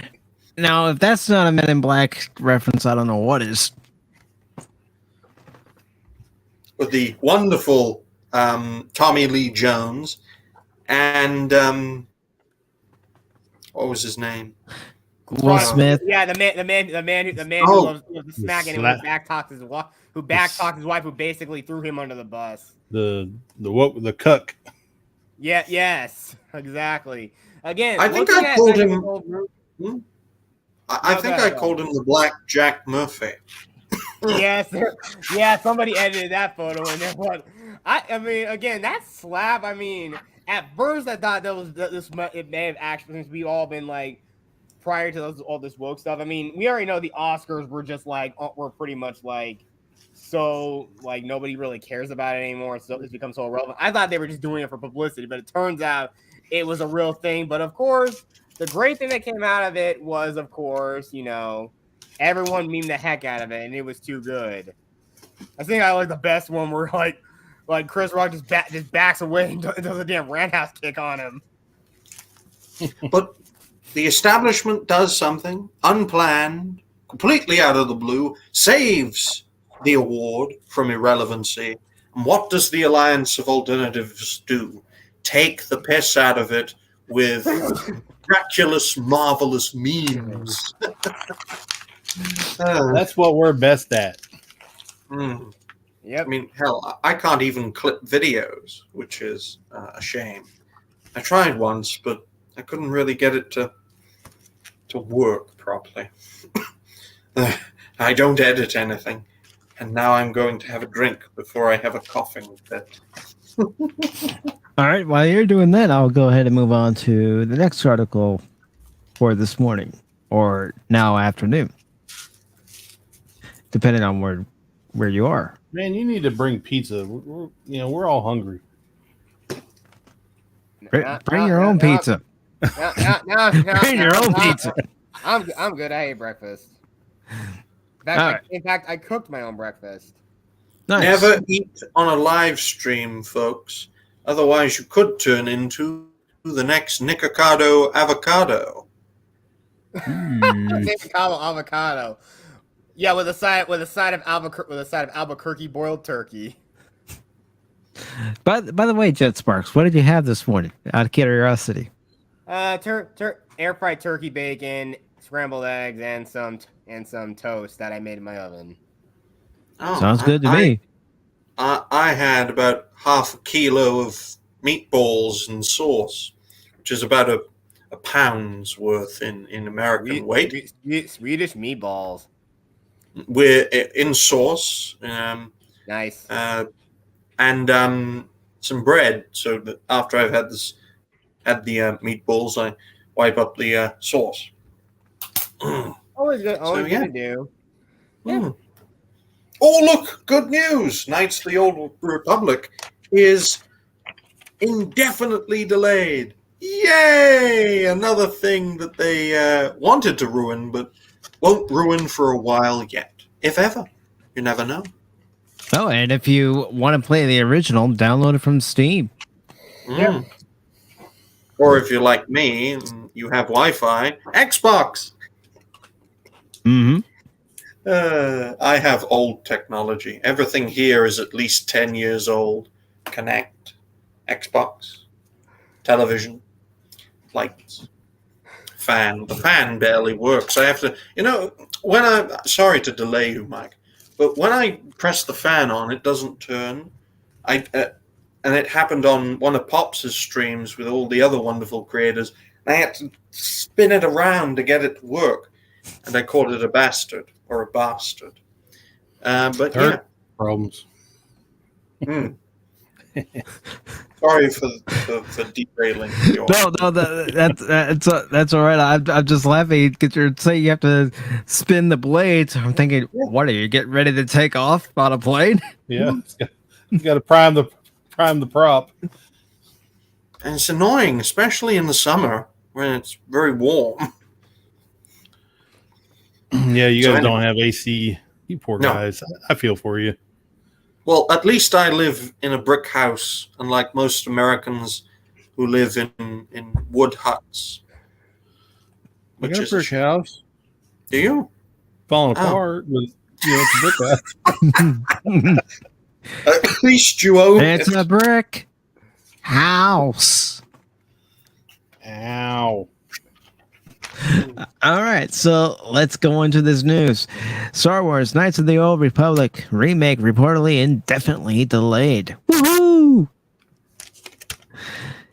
Goes on to say, a new report from a reputable journalist, Jason Schreier claims that the remake of BioWare's Star Wars Knights of the Old Republic is experiencing major development troubles, resulting in the game being put on pause. The remake was announced last September at a PlayStation event after months of rumors. At the time, it was confirmed to be exclusive to PlayStation 5 and PC, with speculation that it would come to platforms like Xbox sometime after its initial launch. Since its announcement, developer Aspire Media has been quiet on the project, leaving many to wonder when we get our next look or update on the highly anticipated remake. Highly anticipated by whom? The woke. All Or just, Disney. right. Yeah. I also forgot they resurrected LucasArts as Lucasfilm Games. Mm-hmm. Yeah. See, that's the weird propaganda that they can do. All they got to do is find 4 people who's anticipating it, and they can call it highly anticipated. And Pops is saying, I have to go, folks. You'll all be blessed. Talk hard. Will do, Bye, brother. bro. Thank you for stopping by, Pops. Appreciate it. All right. So the article continues by saying, well, sadly, it seems that it could be a while, if ever. According to a new report from Bloomberg's Jason Schreier, the remake of Star Wars Knights of the Old Republic has been put on pause after 2 of the game's directors were fired. Design director Brad Prince and art director Jason Miner were both fired this month after Aspire presented a demo of the game to Sony and Lucasfilm on June 30th. Staff reportedly felt excited by the demo they had created, leaving them shocked by the news that the project was indefinitely delayed. Sources told Bloomberg that Aspire spent a disproportionate amount of time and money on the project, and that it would be unsustainable to keep going at this pace. The developer has reportedly been working on the game for 3 years and estimated it would be done by the end of 2022. But some stated that 2025 is a more realistic timeline. As of right now, the game is not canceled. Some even believe that the game could move to Saber Interactive, which has been doing outsourcing work on the project. If the game does release, it's heavily expected that Star Wars Knights of the Old Republic will make significant changes to the gameplay while largely leaving the story as is. Only time will tell whether or not we get to see the remake, but it is one of the most highly anticipated games on the horizon. Again, by whom? It would be a major disappointment to fans if the game got canceled altogether. No, your better option is to go into a Steam account or create a Steam account and buy the original game on Steam.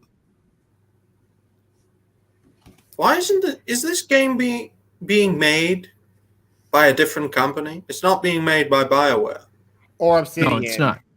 Yeah, Oh. it's just like, again, you don't really know what they're really doing here but again, it makes you wonder. I mean, we already know a few years ago EA had the exclusive license to make Star Wars games, and yet they didn't immediately put BioWare to work. They had to force them to make Anthem, and we already know how that game went. The game is so worthless and dead now.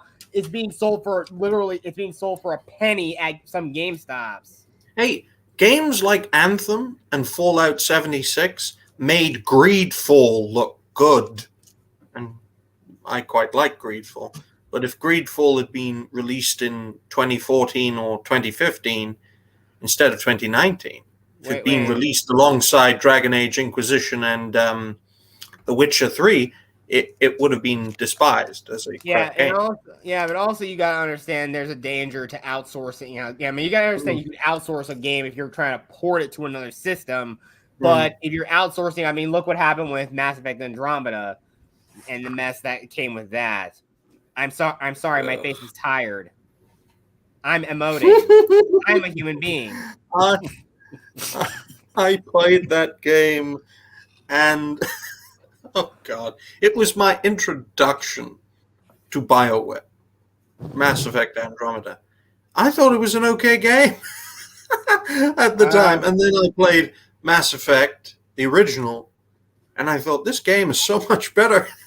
Exactly. I mean, the original game, yeah, it's real. The combat is clunky, but the story is amazing.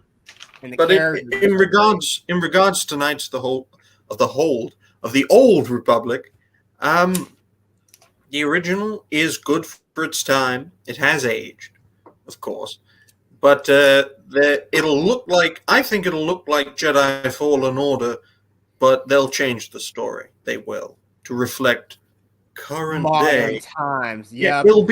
it'll be a beautiful nightmare like The Last of Us 2 or Mass Effect Andromeda or Anthem, because these games look good, but their stories are not that good, and they're written by idiots. Let's just Seriously, no. Drew Karpyshyn, he made an amazing story. I mean, hell, like he even wrote the 3 best Star Wars books that I've written. I've read. That's what I meant. So I'm really sorry I said that. Yeah, I've written them. I actually have all 3 of the main books right here. Let me show you. Okay. Showcase. Go ahead. Get ready to put you on full screen when you have them ready. And while you're doing that, I'll go ahead and start reading this article. And then as soon as you have them in hand, I will put you full screen. So we have another article here from comicbook.com. It says PlayStation Plus subscribers unhappy after missing out new free PS5 game. Jeez, I'd be unhappy too if there was a new game and it was free. All right. Yeah, but I know one thing. For some people, you actually can get your hands on a PlayStation 5. I don't have one. I don't have one. I don't have one either. Yeah, but like I said though. Books. Yep. Nice. Path of Destruction. Rule of 2, which I think, and again, there are a lot of good points and there are a lot of great points. I think especially in Rule of 2, but I still think Path of Destruction is the overall best one. And of course, the ending to Dynasty of Evil. All 3 of these books are just so meticulously crafted, and I will gladly always get a chance to read these books whenever I can. And that's just it. I mean, seriously, just get Drew Karpyshyn back to do that, because I mean, he worked on Knights of the Old Republic. Doesn't he have his own studio now, or am I thinking about Mike Laidlaw? I don't know, but I think the only thing about him is that the only thing about Drew Karpyshyn is that he lives in Austin, Texas. I think that's the only thing I know about him. I do follow him on Twitter. But yeah, with the article. Yeah, let's continue on. All right, let's go ahead and do it. It says PlayStation Plus subscribers are unhappy they can't claim a major free PS5 game. Yesterday, Annapurna Interactive stealth released What Remains of Edith Finch on PS5, Xbox Series X and S. If you own the game on PS4, you can currently upgrade it for free to the PS5 version. However, not if you obtain the game through PlayStation Plus.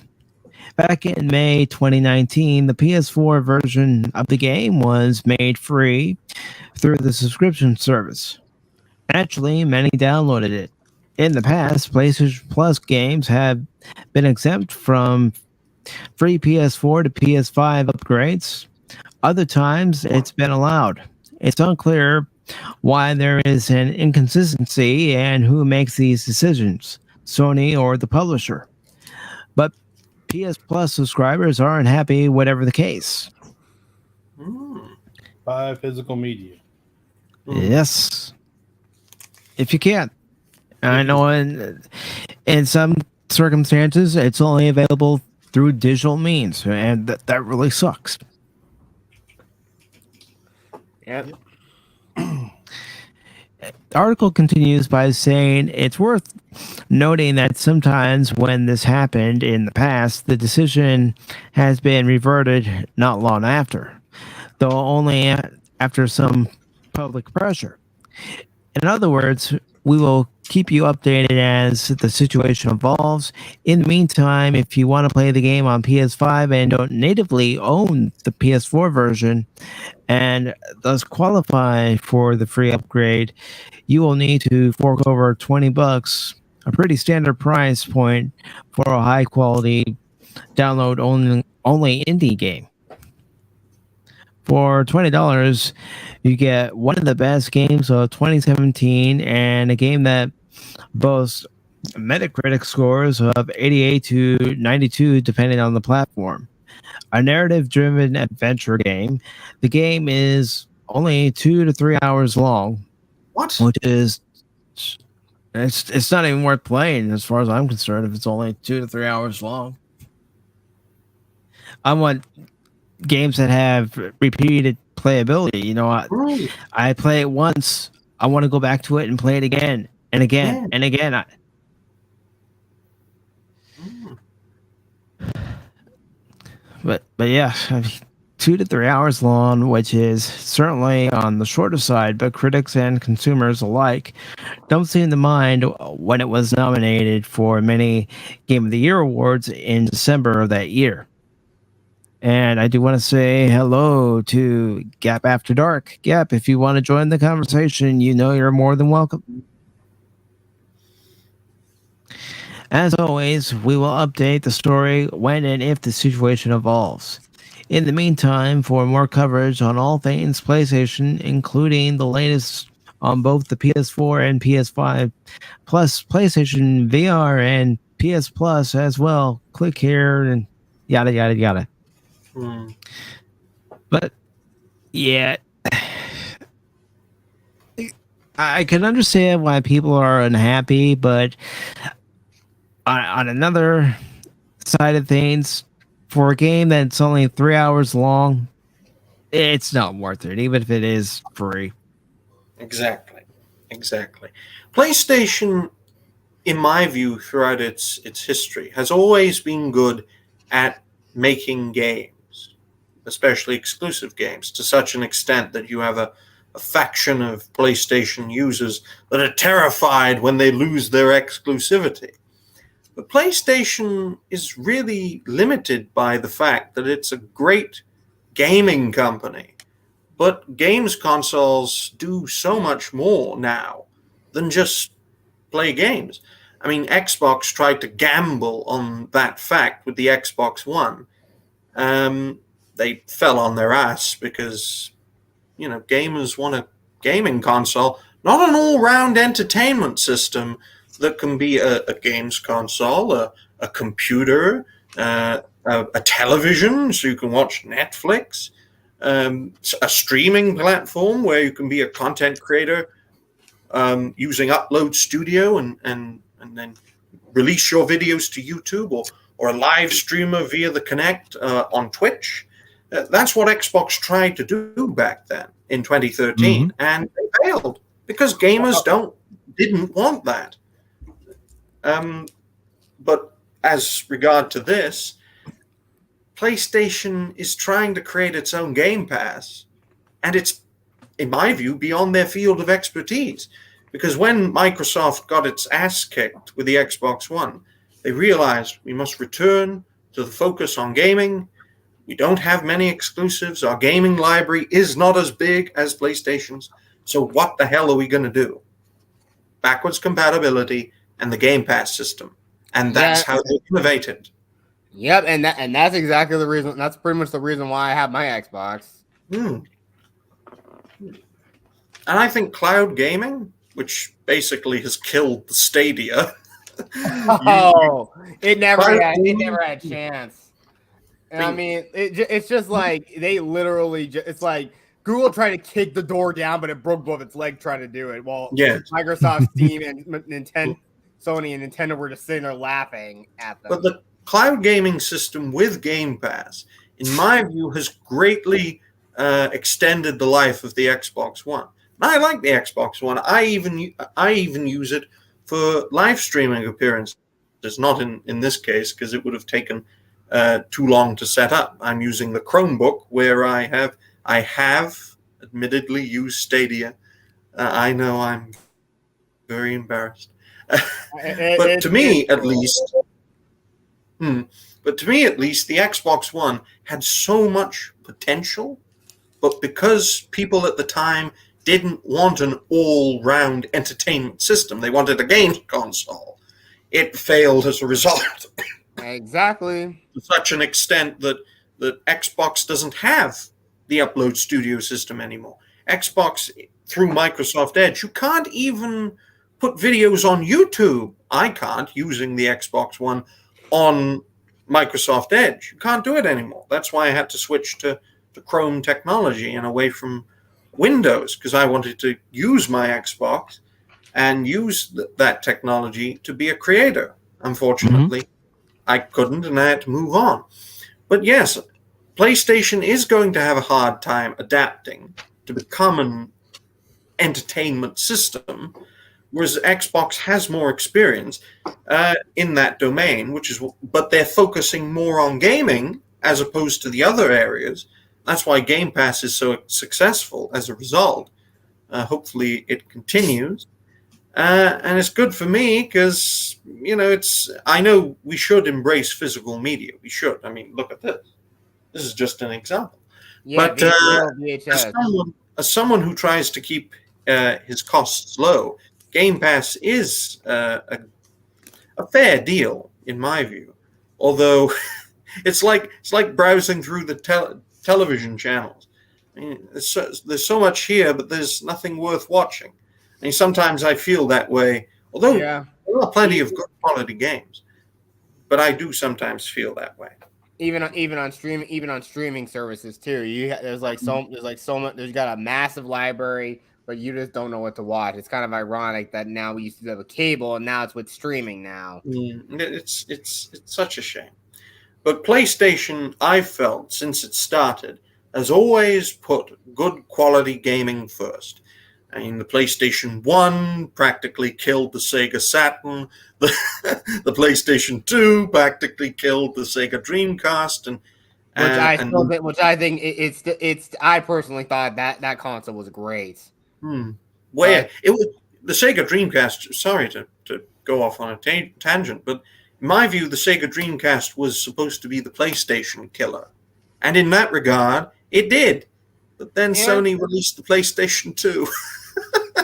yeah, it was. I mean, but it's still, Sega still had its own good library of games. I know there was some third-party support with like Namco, and of course, the one game that I still love to this day, Soul Calibur. Yep. So you had a few good games. You had at least a few good games on the Dreamcast. I don't know still, but once the Dreamcast died, Sega did back the Xbox early on. So we had games like Jet Set Radio Future, Gun Valkyrie, Shenmue 2, and he still had some pretty innovative games on the Dreamcast as well. So that's it. Although for PlayStation, they've never really had a disaster.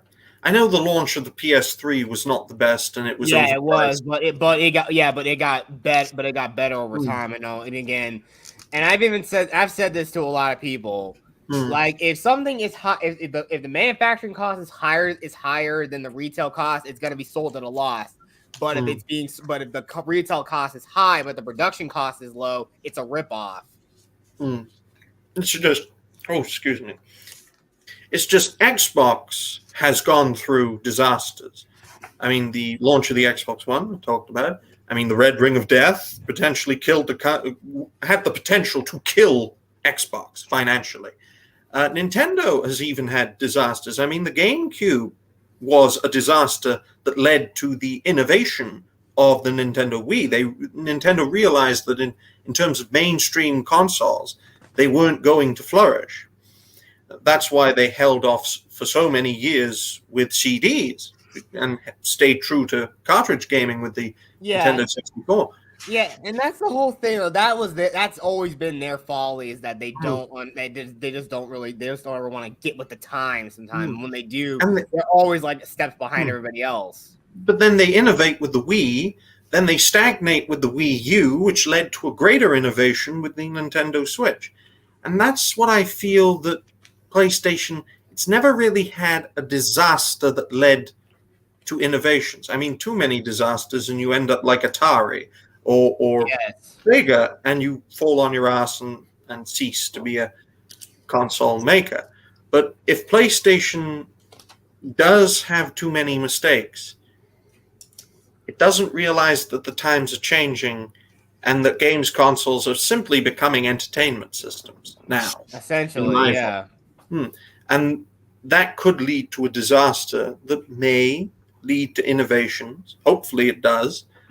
But thankfully, there's no such thing as a console war. I mean, Christ. Yeah, but of course, the moronic fanboys would basically say otherwise. But the thing is, I would say in terms of like graphical capability, look, games and PC are pretty like console and PC are pretty much like almost evenly or like even. I don't even really see that much of a difference in all of them. I mean, you see small bits of it, but it's still largely the same game. But I mean, again, and a lot of other stuff, like a lot of Sony exclusive games are coming to PC, and a lot of people have even given them mod support. So it always really works out there. So, I mean, some people would say that consoles are going to slowly become a little bit more relevant in the future, maybe. Well, I've always thought, although I don't have the financial means to do this, that you could create a games console that tries to undercut everyone. Something that's basically cheap, on the cheap, supporting independent gaming creators using existing or older technology at a cheap cost to give people a cheap, enjoyable entertainment or gaming system, which is backed by lots of very inexpensive games made by independent creators. Although nowadays most gamers are adults. Some are children, but most of them are adults who have the coin, as it were, and want, in my view, a good quality product. So such an idea may not resonate well with them, in my view. Yeah, and that's kind of the true thing, though. But the problem is now is since there's so much high demand for games, like high demand for realism and all that stuff, you don't need like the greatest graphics, but as long as you have like some very stellar and like very fast, some very stellar and fast gameplay, like Splitgate. It's something that will really that game really brings back the classic arena style like gameplay, but also mixes a little bit of Portal into it. So it really works out. How much is a latest release game these days on the PS5? $70. Yeah, $75 to $80. But I mean, but this is also another thing is if the game is good quality enough. I mean, why do you think games like, I hate to say this, like games like Fortnite or Apex Legends or even are still like doing and making phenomenal numbers? Because you don't have to pay anything, any extra things you want. You could just, all that stuff can be optional, just as long as they don't throw it in your face. But it's still at its core, it's all about the gameplay itself, and that's why I think.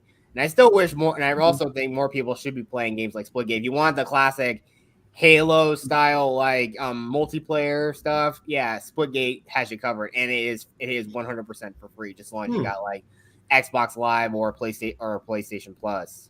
Well, if you think about the example that I gave of this, say, indie console, I would say that it's a generation behind the more established consoles. So it's not going to be as powerful. It's not going to be as innovative, but it's using existing technology at a cheaper cost, utilizing games that will be cheaper to make.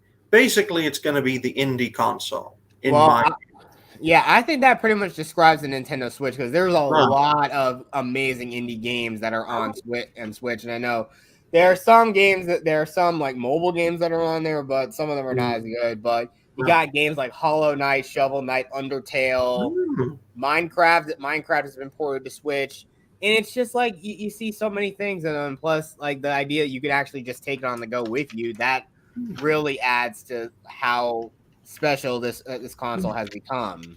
And even then, you're seeing a lot of last gen games on the Switch, like LA Noire. Well, hopefully, we get good quality games for the future. Fewer Last of Us 2s, folks, and more Ghosts of Tsushima. Yes, that game was robbed of the Game Awards 2 years ago. It really was, and I loved that game. Now, Well, I'll tell you guys this. One game I've had a lot of fun playing is Teenage Mutant Ninja Turtles Shredder's Revenge. It's a nice callback to the original arcade games. It is. I heard. I know.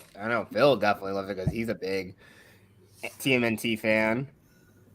Well, I was about to say that I do have some more videos to go to make, so I'm going to have to go. But I'd love to speak to Sparks again, and Mike again, and Mr. Mars again, because your first name is difficult to pronounce. No. That's how I pronounce it. Just you know how to say anonymous, right? Anonymous. You know, like Anonymous. Anonymous. Right. Okay. So where can I find you fine gentlemen? I can find Mike. So how can I find Sparks? Well, I am on Twitter at JetSparks373. If you also have an Instagram, I'm also there. And of course, I also have a YouTube channel, JetSparks373. And also I have a Twitch channel, but I don't really like put as much stuff on there. And I know my follower count is low there, but it's always nice. Especially it'll be fun to have you as a guest on Talking Pinhead next week, Roger.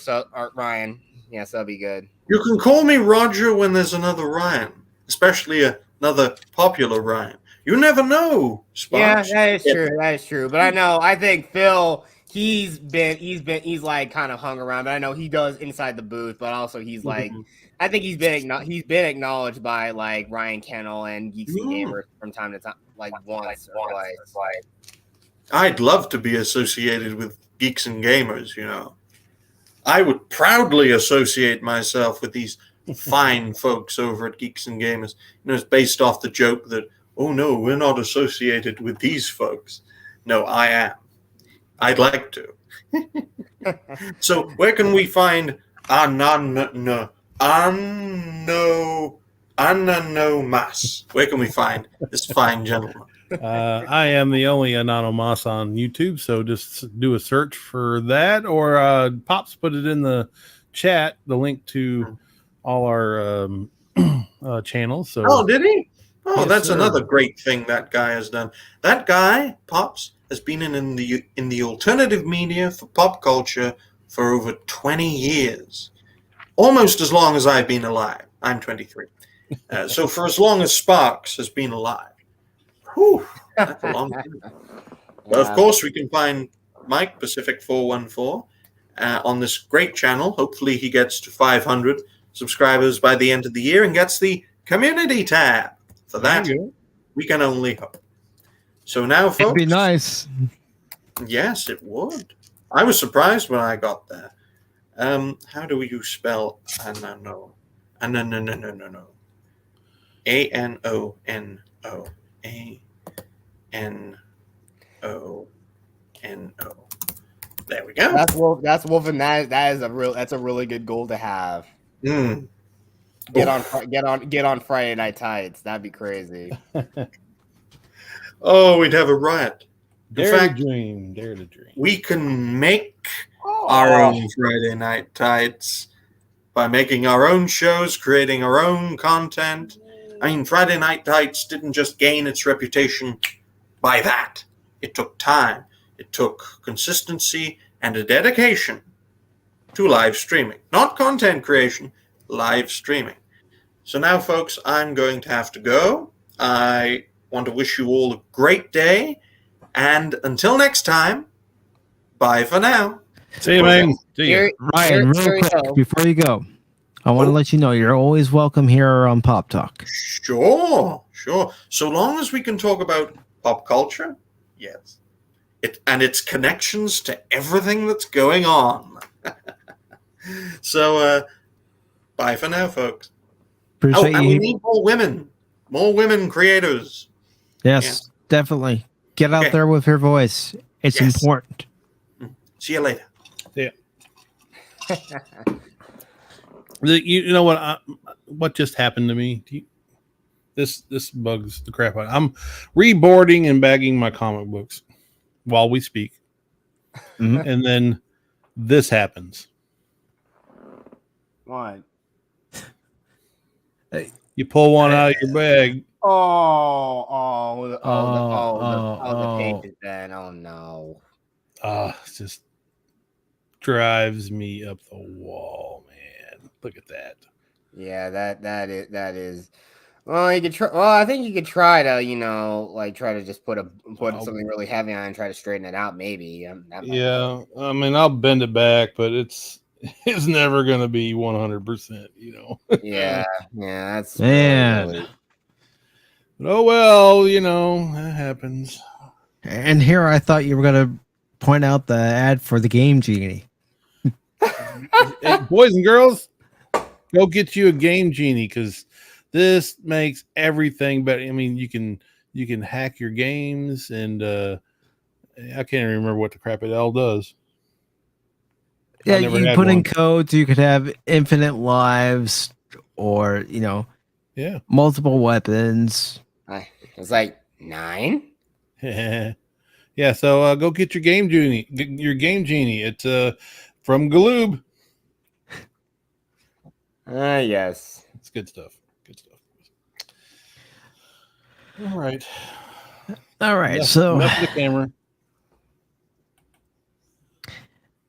yeah, sometimes I'll go on camera, sometimes I won't. Just depends on my mood.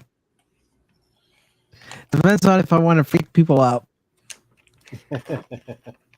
See, now Jet here, he hasn't been on camera while I've been on the stream, so I didn't know he was I don't know if you like to be called African American or just a black dude. Just not actual human being. I mean, that's the only thing though. Yeah, my skin's dark, but just again, I'm just still a person, people. It's just that when you hear somebody's voice and you don't see their face, you get a mental image of Yeah, but luckily, at least for me, even on my Twitter, you see my face, and I mean, it's always funny when how surprised people will get that you sound a certain way, but when you turn the camera on, yeah, you see the avatar, you would think, oh, this is probably just another white boy. Nope, wrong answer, motherfucker. It's great. No, I love it, man. I love my I don't even what you call it.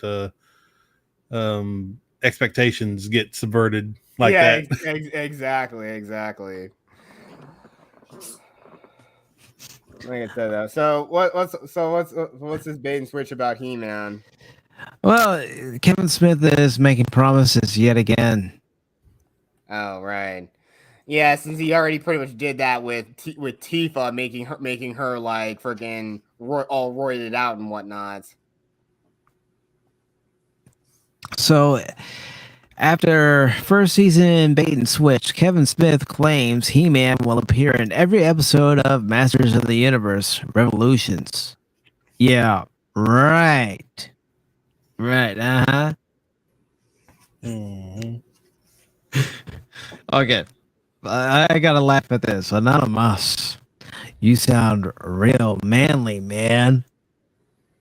What? I don't sound manly. What, I don't sound manly. What are you trying to say, Gap? Come on.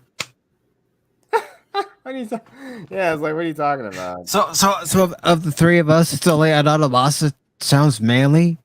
That's right, boys. Jeez. Bruh. And I do want to say hello to Apollome's Minion. Sorry, I can't speak. I haven't been able to speak all broadcast. Wait, away from Fat Steven Seagal? That's interesting. Well, yeah, why not? Pat Stevens a cool dude. That's what I figured on the hashtag there. Yeah, and respect to Justice Pat's Steven Seagal. Welcome. Oh, welcome. Your Honor. And he's here and even rated. So there you go. Yes. And let's see. And we have Psychopunk X. So thank you guys. Thank you, Steven. Really appreciate it, brother. You know, if you haven't subscribed to Justice Fats, do so. He's a good guy. He's funny. I mean, he puts us with us Americans, you know, being Canadian and all. I'm sure he's going, oh, great, more Americans. Yeah, okay, you're telling me how cheap this game is, Mike? Really? Well, I live in Canada. It's not that cheap. Quit telling me about this Teenage Mutant Ninja Turtles game that I have to pay $10 more for. You jerk. That's because your money isn't worth as much as ours. Yeah. You got loonies and toonies. And we also have Sporking News Podcast. And we also have Kitty Bear. Welcome. Wait, I thought Steven was the grifter. That's what I kept hearing. And then I watched his channel going, no, this guy isn't a grifter. He's just a good content creator who does fun gaming live streams and funny videos. And speaking of which, let's deviate from Masters of the Universe news real quick. And I'm going to show a trailer for a game that Steven posted about in a video yesterday, and I wanted to hear what you guys have to say about it. All right. So let me bring up a video for it real quick. 1 second. And I'm going to close the window, otherwise we're going to have internet problems. So this game is actually going to have a beta coming out next month. And I signed up for it, and it looks interesting. So let me pull it up here. Ooh, show us. I will. Sorry. No. You're all good. You're all good. Yeah, no, I'm just thinking of that one joke from like Robot Chicken with the Lego pyramid. Okay. I mean, to me, this game looks very good. And I'm looking forward to actually getting a chance to play it, whether it's through beta or whether it's through its release. And it's free to play. Can you guys hear it? Yeah, I can hear it.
And you're reading it there correctly, folks. September 28th to October 4th, Steam beta. You can sign up now. There you go. It looks good. Yeah, and it's free to play when it comes out. Well, we don't want that game. No, I am. I'll admit, I'm tired of seeing the ad for Star Trek Timelines. I'm going. That's a Star Trek game I'll never play. It's all based around the J.J. Abrams universe, which is utter bullshit. In case I've never said that before, which I have on this channel. Yeah. I mean, again, but that's the whole thing, though.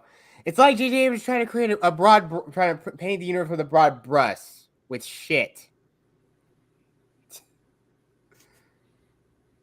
I don't know. What do you call a hole dug by a donkey? I think I know where this is going. Yeah, I do too, but I'm not going to go there. But yeah, the first Descendants, it looks like a good game. Yeah. And you can level up. You can actually play solo or with a team. And who knows? If you sign up for the beta, we might all be on a team together. All right.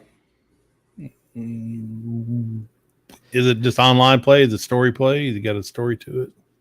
Looks like I have a story to it. Surely. Here. Let me go. I like stories. I like a good video game story and play along with that. I know they've kind of pushed that to the wayside. The stories aren't as good anymore on a lot of these kind of action shoot 'em ups. And they focus more on the online play. So, Yep. I was always big. I love Call of Duty, and I loved like all the. I was always eager to play the storyline first before I ever even touched the online stuff. So that's what I like. So from the description here on Steam, it says The First Descendant is a third-person cooperative action RPG shooter in which you can play as descendants who inherited the unknown powers and make them stronger to fight against the invaders and protect humans. And you're on your own little continent. It's a made-up continent just for the game, and you're fighting for human survival. Okay. Okay. And why is it free to play? I don't know. I'm not gonna, stick my nose up at it for being free to play. I mean, Well, no, I mean, I find a game that looks very high quality like that being a free game seems kind of suspicious to me, right? Yeah, I mean, it kind of looks like that's the sort of model Destiny should have went for, ironically enough.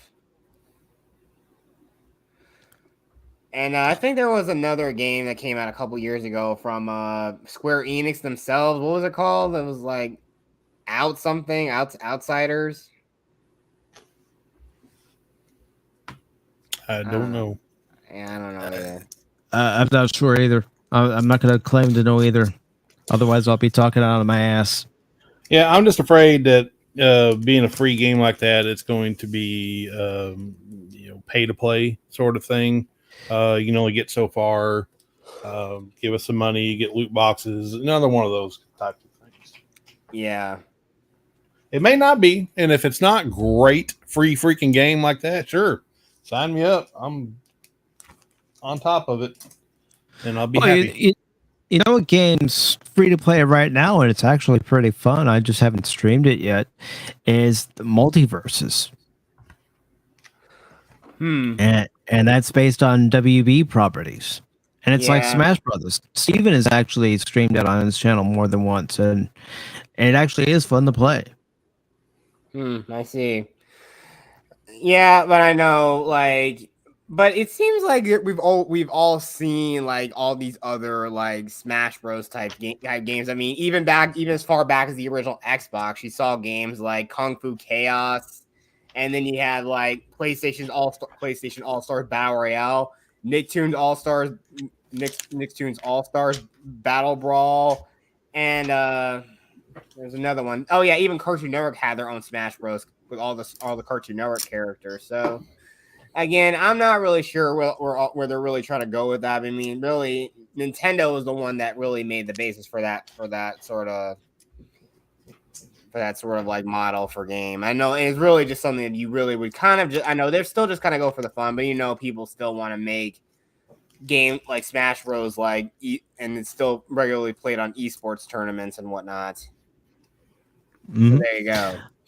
Well, another thing you consider is once one company sees that another type of game is successful, everybody tries to duplicate the same formula and try to create the same success. Yeah, they want to get in on the.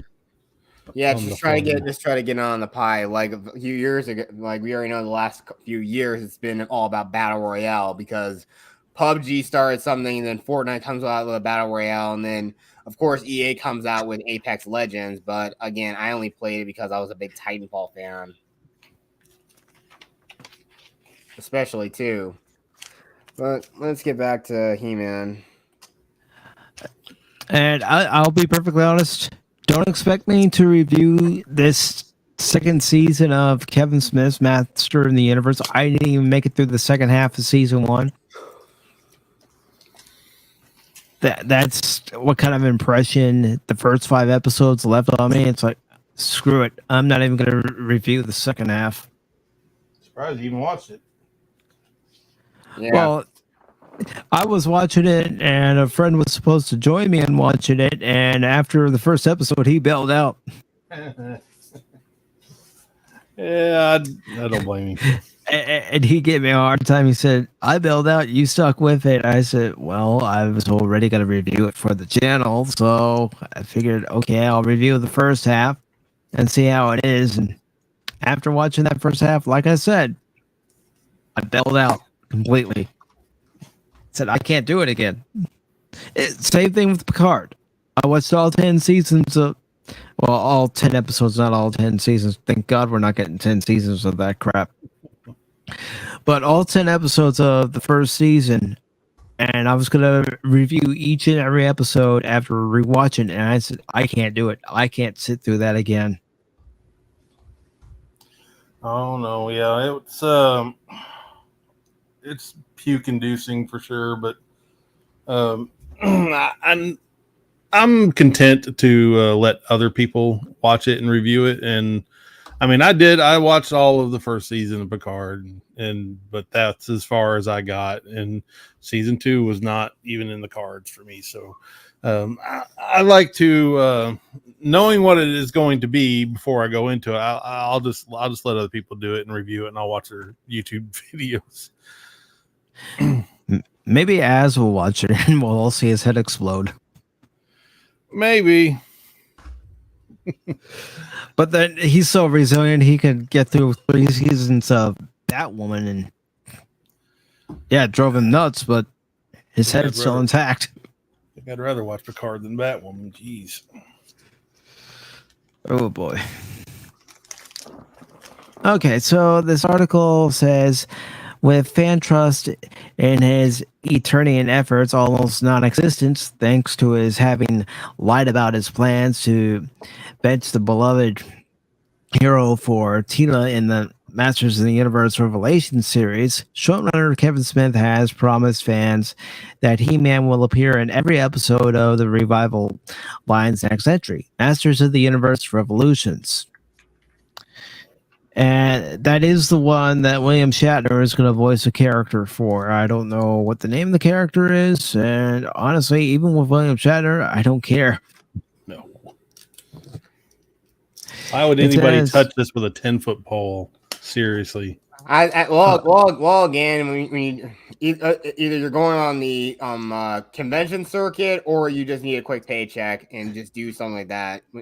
That's the only reason why I think Shatner's doing this, because he needs a quick paycheck. It's money. I don't think he needs a quick paycheck, but for some reason, even these old guys, they will pimp themselves out, even if they don't need the money. I don't understand that. They will either they don't care that it's hot garbage, or they think so little of animated stuff that they can throw their voice in there and nobody's going to care about it either. I mean, you can it'll be forgotten. His voice acting in this will be forgotten within, a month, probably, after it's out. So I think it's just not, it's very low, man,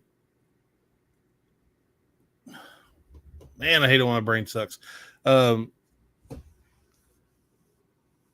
visibility, I guess. So, he's got nothing to lose but to get a paycheck. So,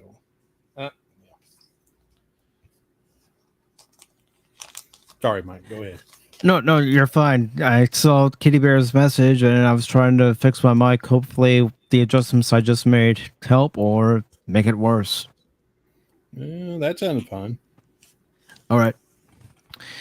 So it goes on to say Smith made the claim to this fact while making an appearance at the Masters of the Universe 40th anniversary panel held during the recent San Diego Comic-Con. And it goes on to say, as per recaps of the panel provided by attending staff members of both Screen Rant and comicbook.com, following a brief Q&A where he defended his decision to shift the focus of the first season away from the franchise main character, Smith confirmed that He-Man would be seen in every episode of Revolutions.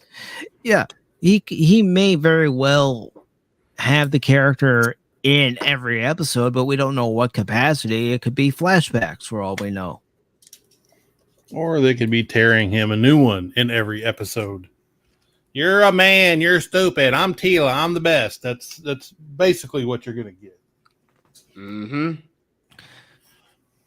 It goes on to say the showrunner further teased that the series' second part would be all about He-Man versus Skeletor, and that its story would be incredibly moving. Don't they mean He-Man versus the Joker? I'm sorry. That's the only voice that Mark Hamill seems to be able to do anymore is his Joker voice. Well, is he Skeletor?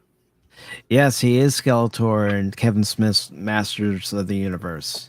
Well, again, I already know that like Mark Hamill and him are good friends because he's worked with him on Clerks before, or Joe and Silent Bob Strike Again, and he had like a role in that movie. Yeah. I forget the name of the character because it's been a hot minute since I last watched Jay and Silent Bob, but I did see Jay and Silent Bob reboot for as much as I could stand it and turned it off. It was that bad. Goes on to say, while the guarantee seems to imply an incoming course correction for the series in order to bring it more in line with the original advertised identity as a direct sequel to the original 80s cartoon, given how he lied to fans regarding his intent to subvert Masters of the Universe and subsequently attacked the critics who rightly called him out, Smith's words are unlikely to either inspire any confidence in his work or win back any of the fans he turned away from the franchise. The saga of Smith's He-Man bait and switch began at PowerCon 2019, where after announcing that Revelations was in production, Smith unveiled the series' official Netflix description, which revealed that the series centered on Tila and her quest to solve the mystery of the missing sword of power in a race against time to prevent the end of the universe. Following this official announcement, YouTubers Clownfish TV took to Twitter in March 2020 to report my understanding of Kevin Smith's, not Master Smith's. Don't give him that ego boost.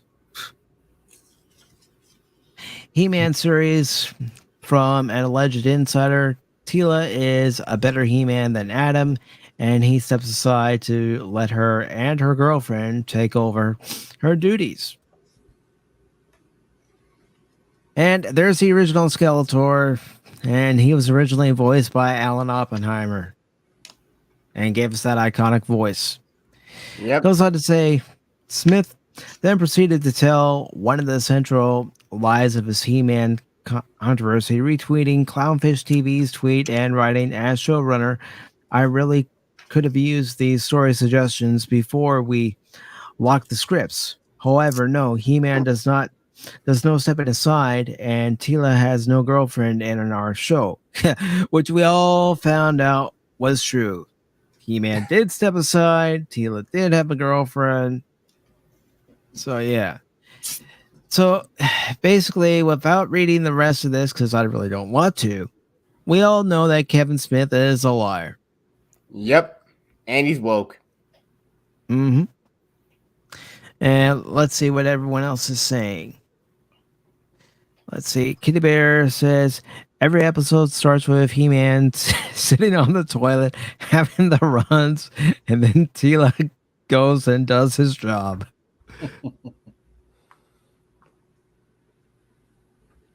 And Grifter wants to know if we have any info about the Superman game. I haven't seen any info yet, but trust me, if I ever see any article about it, I will be talking about it on Pop Talk.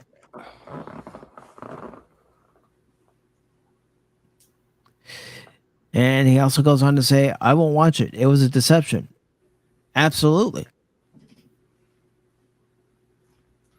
And I don't see how Netflix could even support a season 2 of this abomination known as Masters of the Universe, but then it is Netflix.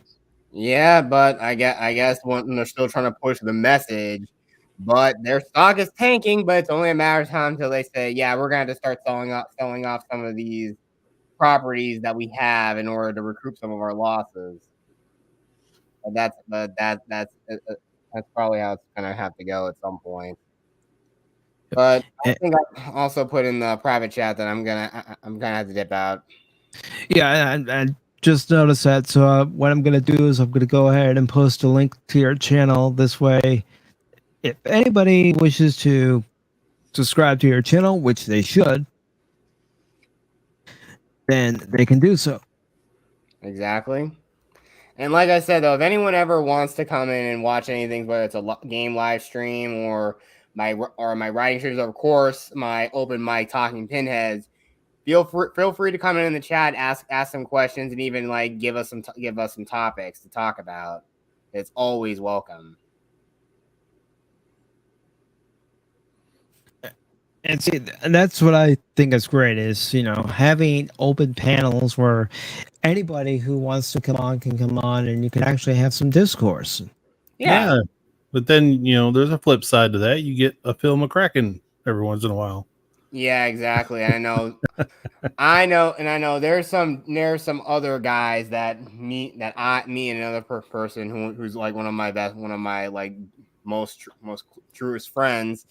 Yeah, we knew these guys, and we kind of know they're they kind of act like a bunch of immature jerks, and I'm just like, again, I know they've chatted on these dudes have chatted on my channel, but I think now that I just don't give them that time of day, I think they kind of backed off a little bit. I still think they kind of like skulk in the background, but I'm also still kind of like a little concerned that, they'll just show up and just try to walk in and just act like trolls the whole time.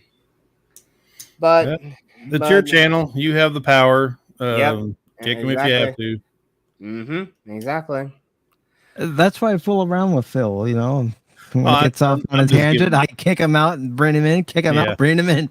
I'm just giving Phil the crap, so it's I know. Phil's just joking. Phil actually is just joking around, but these guys but the guys I'm talking about are like absolutely malicious. They straight up hate my guts, and I know they're absolute haters now. But I would even tell. I mean, I've tried to. I think one of them actually does. One of them has a channel themselves. But again, I'm just rather just keep them anonymous because I don't want anyone to go in and just try to like send any hate their way because it's just gonna galvanize what they think of me. Yeah, never badmouth other channels, even if they, have a beef or whatever. Just yeah, I know. Like I said, I used to know all three of these guys, but one of them has a YouTube channel, and again, for a time, I actually really considered this guy like my best friend at the time. And just like, again, time changes, you kind of like grow older, and one of you just gotta like like regresses back to something a little less adult. It's just like it's really kind of odd. But anyway, Pacific, thanks for having me on Anonymous. It was good to talk with you as well. You It too, was also man. great to talk with Ryan.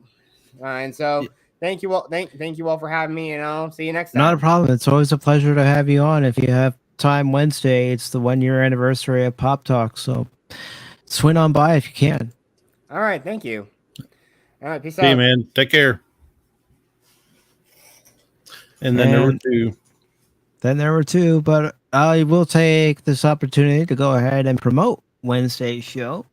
It's going to start a half an hour early compared to its normal 8 o'clock start time. That's 8 p.m. Eastern. And it's the 1 year anniversary of Pop Talk. So the way it's going to work is I'm going to start off the show with an article and I'm going to end the show with an article. But I'm going to leave it up to you guys who decide to join the panel to either bring up a topic or bring your own article and we'll discuss it. Interesting. Yes, kind of like a potluck. Yeah. I will find an article. So, of course, somebody will probably steal my article, but that's okay. I'll try to find a backup. I'll do a backup. Okay. Sounds good. And I do want to encourage everybody who's currently here, everybody who was here earlier, to stop on by Wednesday. If you want to be on the panel, you're more than welcome. I will put out the link just like I've done for every previous episode when I started, just saying, you know what? Forget about trying to get guests for each and every Pop Talk. I'm just going to open it to everybody. So I'll read the first article like I normally do, and then I'll post the link for anybody who wishes to join. And it's going to be a fun time. Laughs, crying. Now, if we get into any kind of fighting, well, maybe we should be in a ring of some kind, and make sure you bring your tables, ladders, and chairs. And hammers. I like hammers. Okay, that works too. And as far as that last bit, bring your tables, ladders, and chairs. It's kind of my segue into this next story here. More wrestling. Oh, God. Hey, it's part of pop culture. I know. It's a necessary evil. Some say it's unnecessary, and that's fine. So this article from comicbook.com says, report, XFL trade secrets, lawsuit filed against WWE, Vince McMahon, or I'm just going to say Vincent Kennedy McMahon, The Rock, and more. This is by Matthew Aguilar. It was posted on the 28th of this month. And it says, a previous lawsuit regarding Vince McMahon and the XFL was reportedly settled. But now a new lawsuit has been filed regarding the XFL via PW Insider, which is one of the wrestling dirt sheets for anybody who's not familiar with PW Insider. I used to visit them a lot when I wanted to know backstage dirt as far as why somebody wasn't on a show or what's supposedly going to happen or not going to happen on Raw, SmackDown, or during a pay-per-view. Mm-hmm. And it goes on to say, and it names Vince McMahon, WWE, Dwayne The Rock Johnson, Danny Garcia, The Rock's ex-wife and business partner, ESPN, Dick Ebersol, WWE Chief Financial Officer Frank Riddick, Carol Riddick, and more.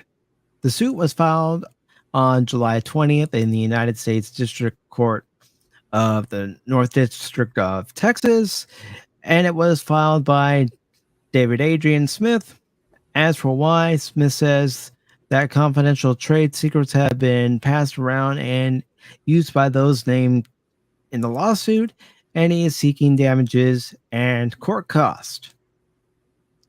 The lawsuit alleges that Smith disclosed confidential trade secret information through email to Carol Riddick, which included market analysis, opportunity analysis, strategic analysis, and other business information regarding the concept for a minor league or development league spring football league, meaning the XFL. Smith alleges that in his first email to Carroll, he said, "Please feel free to share with Mr. Riddick, but y'all keep it under your hats until we have a chance to discuss how to proceed, or that is has not merit."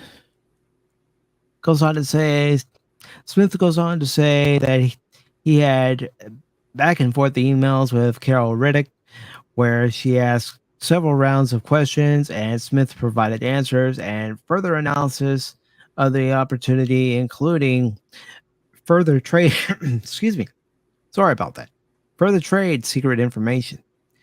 Smith then states that correspondence stopped after he received no responses from Frank Riddick or Vince McMahon. With feedback on what the defendant number one, World Wrestling Entertainment, learned from their previous failed venture, Smith alleges that Riddick disclosed the information and trade secrets, and then alleges that the information was brought to Vince McMahon and then shared with former NBC executive Dick Ebersol, his son Charlie, and ESPN.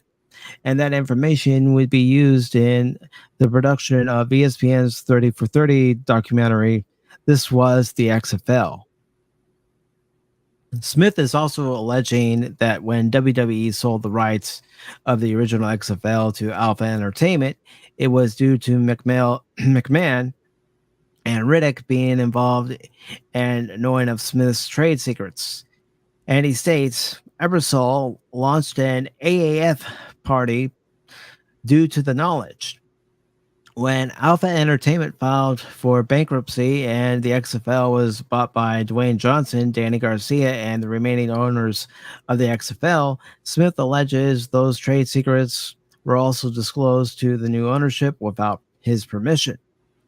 Smith is seeking damages from the misappropriation of trade secrets, with figures estimated at over $15 million, as well as court costs, pre and post judgment interest adjusted for inflation, and anything else the court feels is appropriate. So this is pretty interesting. And another reason why it's interesting is, if you haven't heard, but Vince McMahon is no longer the head guy at WWE because he's being investigated for giving money under the table to pretty much keep quiet an affair he was having.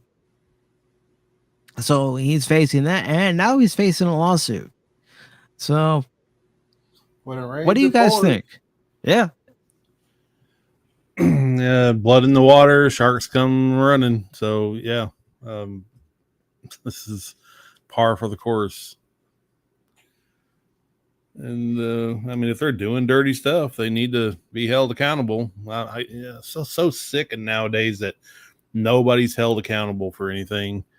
But I mean, these guys aren't the people I care about as far as that sort of thing. But somebody needs to pay for their stupidity and their bad decisions. But hopefully, I mean, if it's true, it's allegedly. So,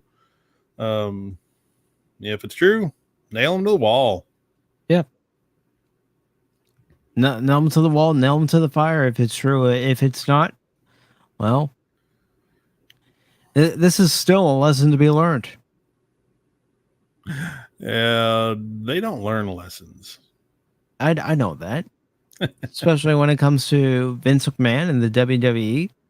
They never really truly learned their lesson. None of these people do. Not in any genre, any section of the elitism. They don't learn lessons. They don't learn to not do these sort of things. They tend to try to learn how not to get caught again. So it's just that is true. It's just a culture of corruption. Mm-hmm.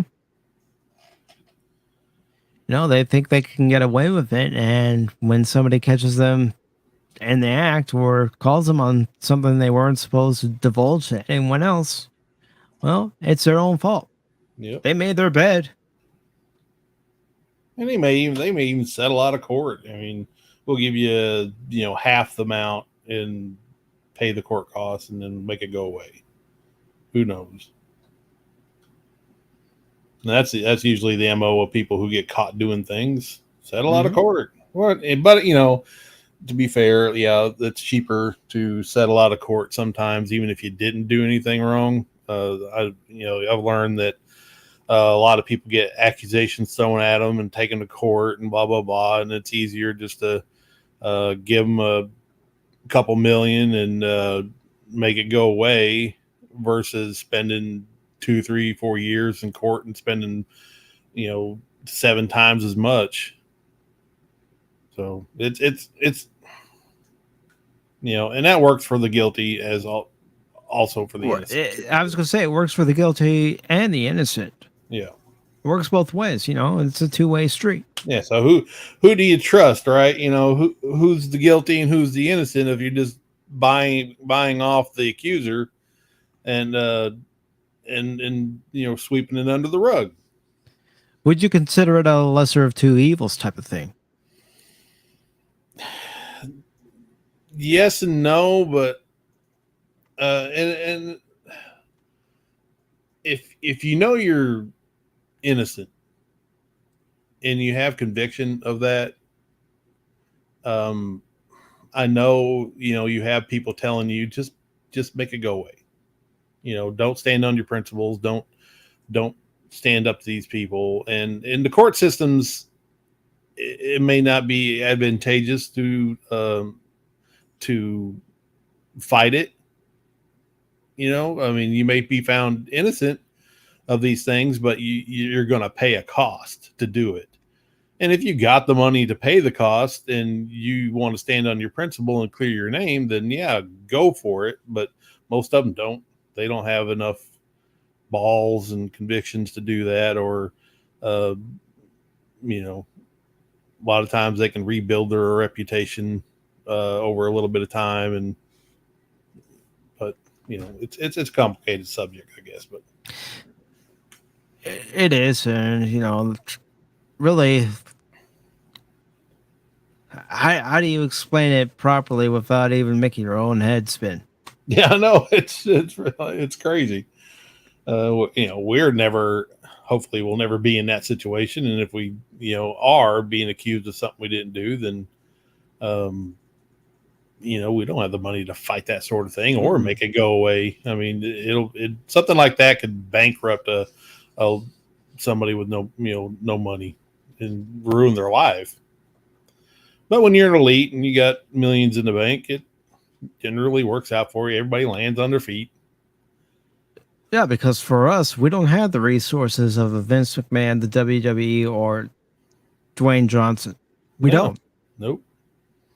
And if you're with the group, even though you are being sued, and they're trying to, hold you accountable for something, even if he is guilty, your group will eventually cover up for you and not talk about it. They will sweep it under the rug for you. Definitely. We've seen it. Yep. Seen it many times over. Protect their own until they're useless, and then they'll throw you out to the wolves. Mm-hmm. They'll chew you up and spit you out. Yep. So we have this article here from Variety. It says Rocky film franchise expands with Drago spinoff.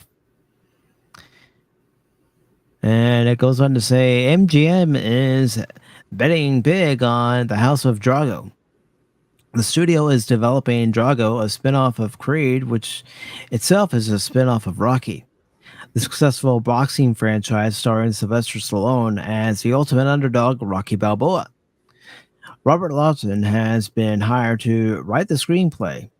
He got the job after impressing MGM executives with his spec script, Becoming Rocky, about the making of the first Rocky film according to The Wrap. which first reported the news of Lawton's hiring. Though the studio didn't move ahead with his film idea, it appointed Lawton to build out a backstory about the Russian boxer Ivan Drago, who took on Rocky in 1985's Rocky IV. His character's son, Victor Drago, appeared in 2018's Creed II, stepping into the ring against another offspring of Rocky's rivals, Adonis Creed. Says, I'm incredibly humbled and grateful for the opportunity, and I'm approaching it as an enormous fan of the Rocky franchise, who happens to be a screenwriter, Lawton said in a statement to Variety. There had been rumblings that MGM wanted to make a movie about Drago, but nothing had ever been officially announced. MGM declined to comment. I think there's some talk about doing a whole spinoff on Drago with MGM. Dolph Lundgren, who played Ivan Drago, told The Hollywood Reporter in 2021, so you may get more than that. Goes on to say, it's unclear if Lundgren or Florian, I'm not even going to attempt that. I'm just going to end up butchering it. Who portrayed Victor Drago, will reprise their roles in spin-off of a spin-off story. Plot details are being kept under wraps. And it goes on to say, before the Drago family story hits the big screen, Adonis and company will return in Creed 3, which is scheduled for March 3rd, 2023. Michael B. Jordan, who plays Adonis Creed, is directing the film in his feature debut. And it says that Tessa Thompson, Felicia Rashad, Jonathan Majors, and Montenegro are returning as co-stars in the third film.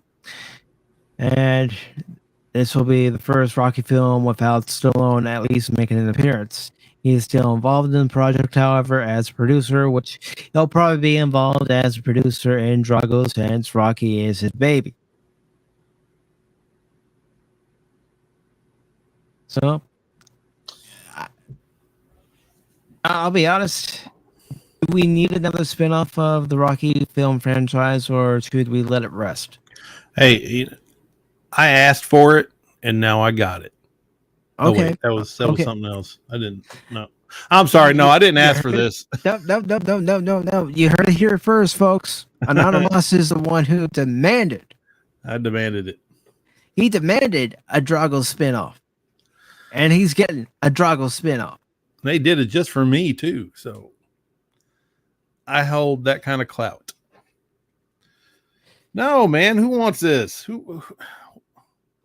Yeah, you're crackling again. That's all right. Yeah. Who the crap? Don't worry. We got one more story, and then I'll continue to adjust the mic settings after the stream's over. I don't know what's going on. It sounds like it's got a short in it or something. I'll try doing a reset and see if that clears a few things up. As a matter of fact, I might even try it now real quick just to see. All right, I'll hold the line. I must break you. So, Rocky, the Venn diagram on this Rocky franchise is getting pretty stinking big. You know, to be honest with you, I never watched Creed because I thought it was just, a money grab. Rocky Balboa was pretty good, and that's as far as I went. I thought, well, yeah, let's see what Rocky's up to after all the events of everything, and see where he's at, and see what happens, and Rocky Balboa was a pretty good movie, but that's where it should have died. It's just they're reaching for more money. Found a way to spin this off into just a cash grab, and now they're taking full advantage of it, and they're just keep going down this rabbit hole unnecessarily. Now, I don't know. There may be a gigantic fan base for Creed, and I guess they're on 2 movies now. So maybe everybody loves Creed. I don't know. And will they love Drago? Maybe maybe they're going to think it's ridiculous also, which it is. It's freaking ridiculous. Who wants and is he going to be the bad guy? Is he going to be the good guy? Did Drago change after Rocky 4? Who's to say? Who knows? I will not be watching it. I have no interest whatsoever in this. Anybody out there care about Drago? Let me know in the chat. Yes, please let us know.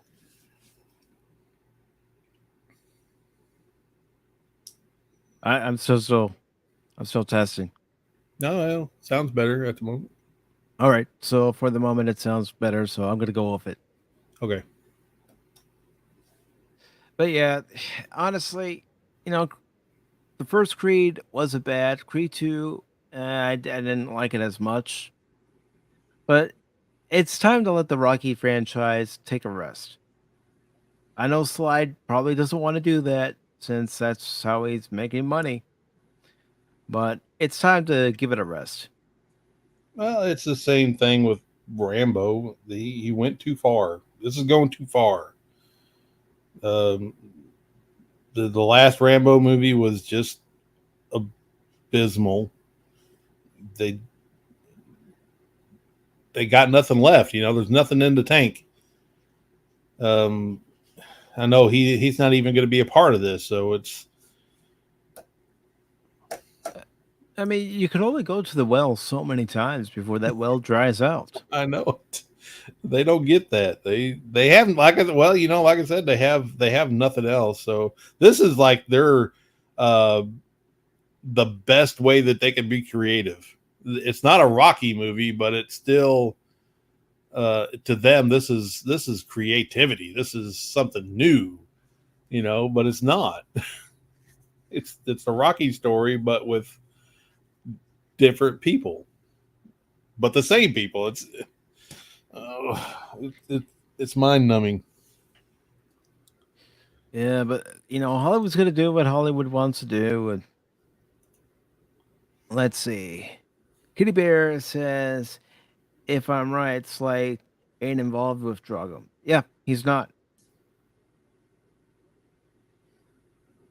And Grifter is saying, there was a tweet about this. Search, you will find out. I will. I'll actually do it right now, and I'll go ahead and post it in the chat once I find it. So give me a second to do that. All right. Let's see. I found this article. I'm not going to read it, but I'm going to go ahead and post a link in the chat for anybody who does want to read it. And the only reason I'm not going to read it is because I do have one more article to read, and then I'm going to wrap it up. But there's one of the articles I found, if anybody wishes to read it. So this current article I'm going to read, which is the last one for the broadcast, and it's about Ben Affleck returning for Aquaman in the Lost Kingdom.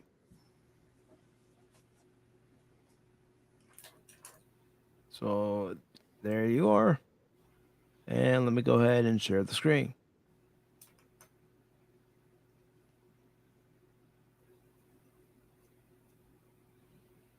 And here we go. It says, Ben Affleck returning for Aquaman and the Lost Kingdom. Jason Momoa revealed Bruce Wayne is back for the Aquaman sequel. This was posted on the 28th.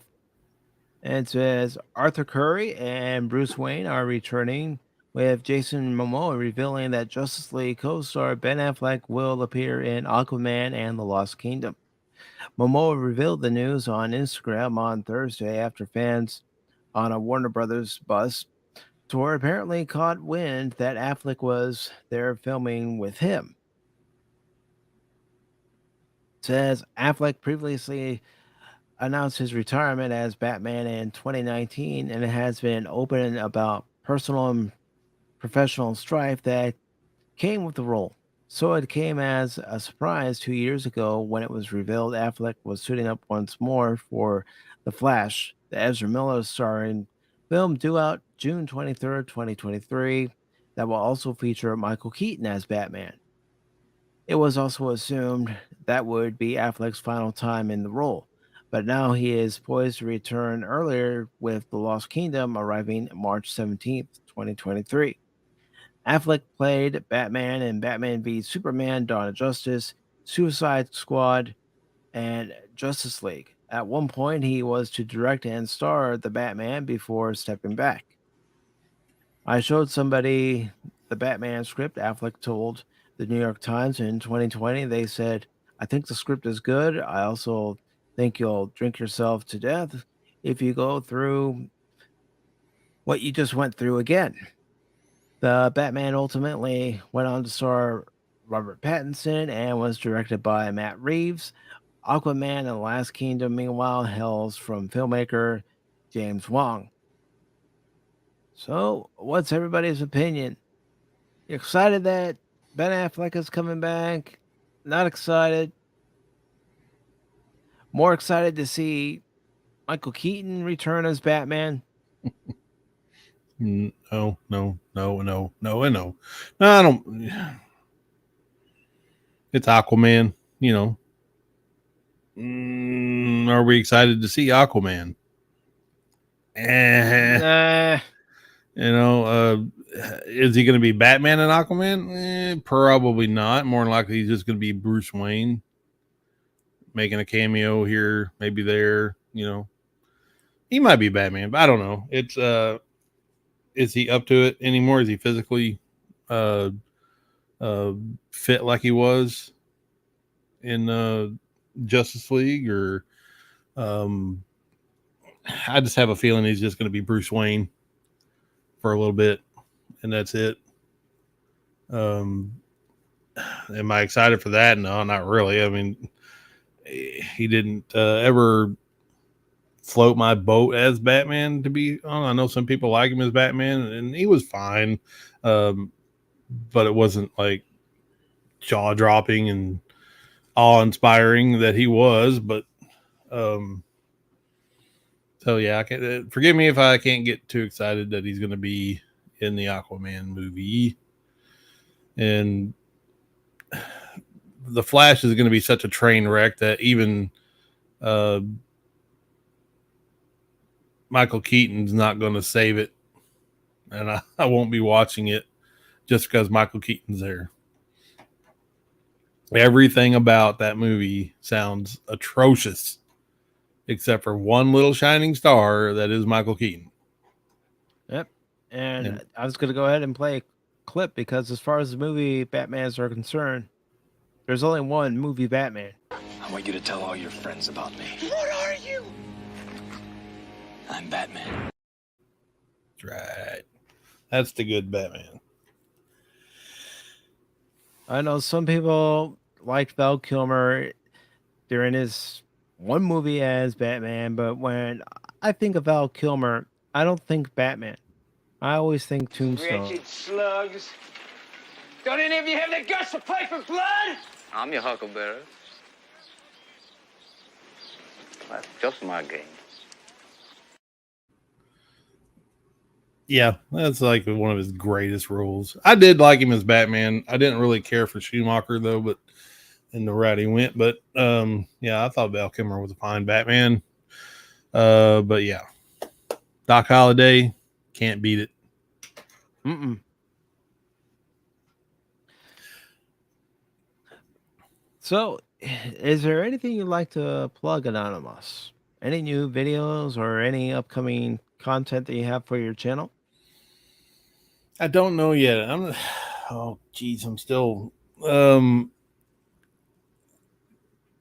there's so many things out there that you want to make a video about, but like I'd love to get in on the Lord of the Rings bandwagon, but I don't know the lore enough to feel qualified enough to make a video about it. But and everybody else and their grandmas making videos. But I will find another subject, and one will pop into my lap, and I will make a video. But for now, just go check out my Orville video. Some people don't like it, some people do. So that was a little controversial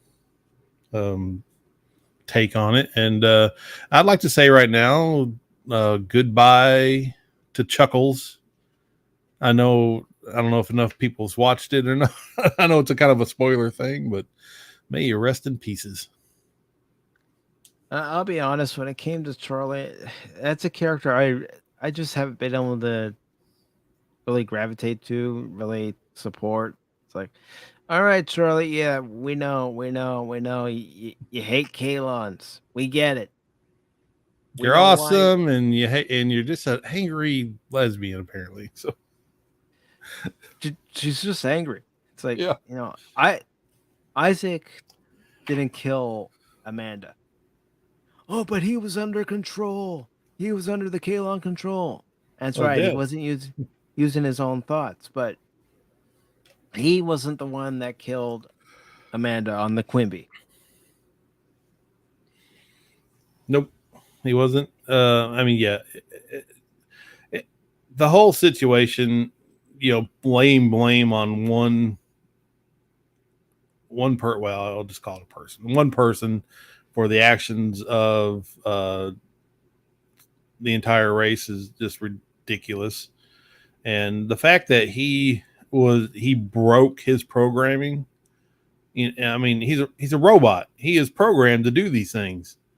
And the fact that he was able to break his programming to save everybody should be the one thing that redeems him from any of that. I didn't understand it at all. Yeah, maybe you don't trust him right away, obviously, because what he had to go along with, but and you keep him under you monitor him, obviously, but what he had to do to break free from his own programming was just redeemable. And laying the entire actions of his people on him was just ridiculous. And she came off unlikable, and just, I mean, the whole character was just unlikable. And it's I don't know. She was tokenized, obviously. And they thought they could just write her in, weave her into the story, and make it palatable for everybody. Was kind of arrogant. Another thing is, you bring in this new character and she's in practically every scene, yet you're pushing some of the other characters who are already established to the side. Yeah, they wanted to highlight her for sure. She was doing stuff. She was going on missions that she didn't have any right to be on. She was an ensign, and her shining accomplishment is she can see in 4-dimensional spaces for some reason. Awesome, but how does that qualify her to be like on every mission and be part of all the high level stuff? It didn't make any sense to me. Because I look at it this way: when Next Generation introduced Ensign Rowe, you didn't see her in every single episode after Ensign Rowe. She would just make guest starring appearances. Yeah, and she wasn't. Wasn't she a higher rank before she was Ensign Rowe? Yeah. So she got in trouble. She was in prison, and they busted her down to ensign in order to bring her back. So she was even although she was on high level missions, she was already in Starfleet before that, and she had a higher rank. So, she had experience. Charlie didn't have any. No.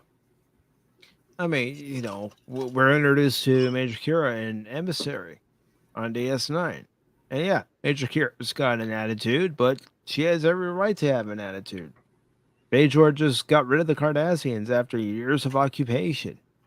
And, as she says in the episode, we just got rid of the Cardassians, and then our leaders had this brilliant idea to welcome in the Federation. And she didn't want the Federation there. No, she's getting rid of one master for another. And that's how she saw it.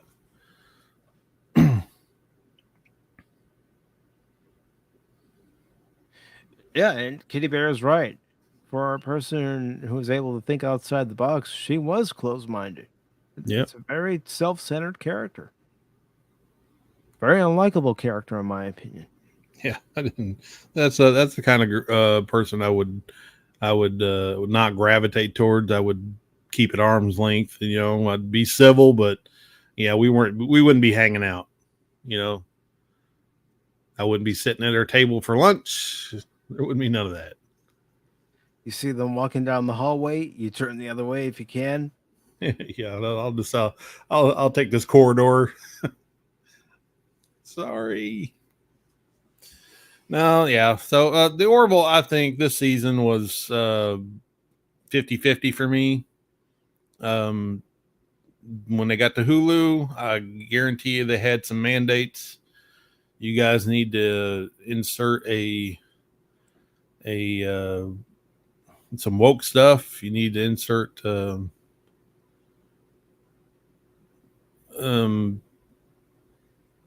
I hate to say it, you have to insert some representation, and they did it. They capitulated because they didn't have all this stuff. They had a little bit, because Seth MacFarlane, he's a woke dude, but he kept it mild. There was a nice balance before in season 1 and season 2 where he had the serious stuff mixed with the comedy, and it worked. Yeah, and it's a very different tonal shift in this season, and he's bringing modern day politics into it, and I didn't want to see. I didn't care. A lot of jabs at the Orange Man, at abortion rights, all that stuff. It just makes you wince and like, God, please stop this. Stop it. Just freaking stop it. Yeah, enough is enough. Tell us a good story. That's what we're here for. We're here to be entertained with a good story. Yeah, and the characters that we like. First couple 2-3 episodes were good. In the middle part sucked. And then the last couple episodes were still pretty good. Pretty good. I'm tired of Topa, that's for sure. And that's another thing. Everybody's like, well, this is not about trans stuff. It's about forced transition.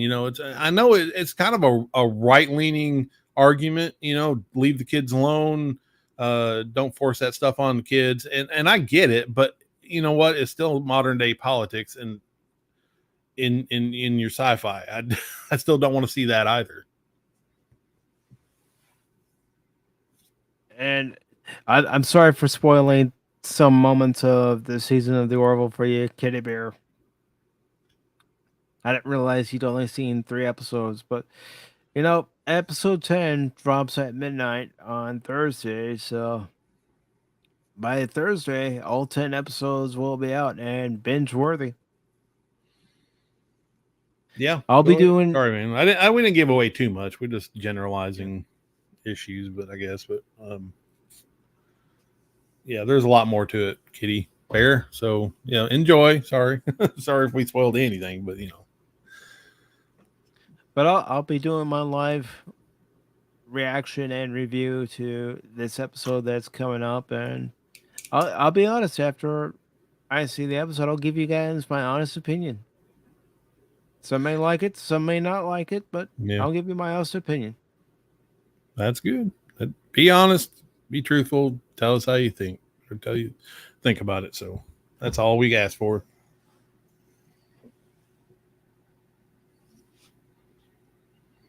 All right. Don't care about spoilers. That's how I am. You know, some people go, "Oh, I don't want to spoil this movie or TV show for you." It's like, go ahead, spoil it, because I'll probably forget what you said in a few hours anyway. Yeah. Well, I don't know. Okay, if it's a show I like, a movie I know I'm going to like, I try to stay away from the spoilers as much as possible. But sometimes it gets me. You can't run from it forever. So yeah, all the other shows, I don't care. Just tell me what's going on. I've had times during my live reactions to the Orville this season where I say I'm gonna try not to give away any spoilers, and sometimes in order to explain what's going on, you have to give away some of the spoilers. And Yeah, that's true. so, on that note, I think I'm gonna go ahead and wrap up this broadcast. The next live stream here on the channel will be Tuesday night at 7 o'clock. I'll be talking about all the trades going around Major League Baseball, since it's been a month since I've done any baseball related content on the channel. And then, of course, Wednesday at 7:30 p.m. right here on this channel, it'll be PACIFIC414 Pop Talk, the 1 year anniversary. So everybody is welcome to come on by. Like I said before, I will be talking about one article to start off the show, one article to end the show. But it's up to you to bring in the other articles or subject matters to talk about that are related to pop culture. And of course, everybody is welcome. And then, of course, I'll be doing the live reaction to episode 10 of The Orville, Future Unknown. And after that, well, who knows? I might start watching The Terminal List. I've heard good things about that. Yeah, watch that. That's good. Very good show. Very cool. Very brutal at times, so be prepared. I don't mind that. And Kitty Bear says, from what I gathered, I think he's trying to give a center view of everything and leave the decision to the viewers. In some cases, it has been that way this season, and in other cases, you're definitely getting a clearer picture as to which side he favors more. Yes. Yep.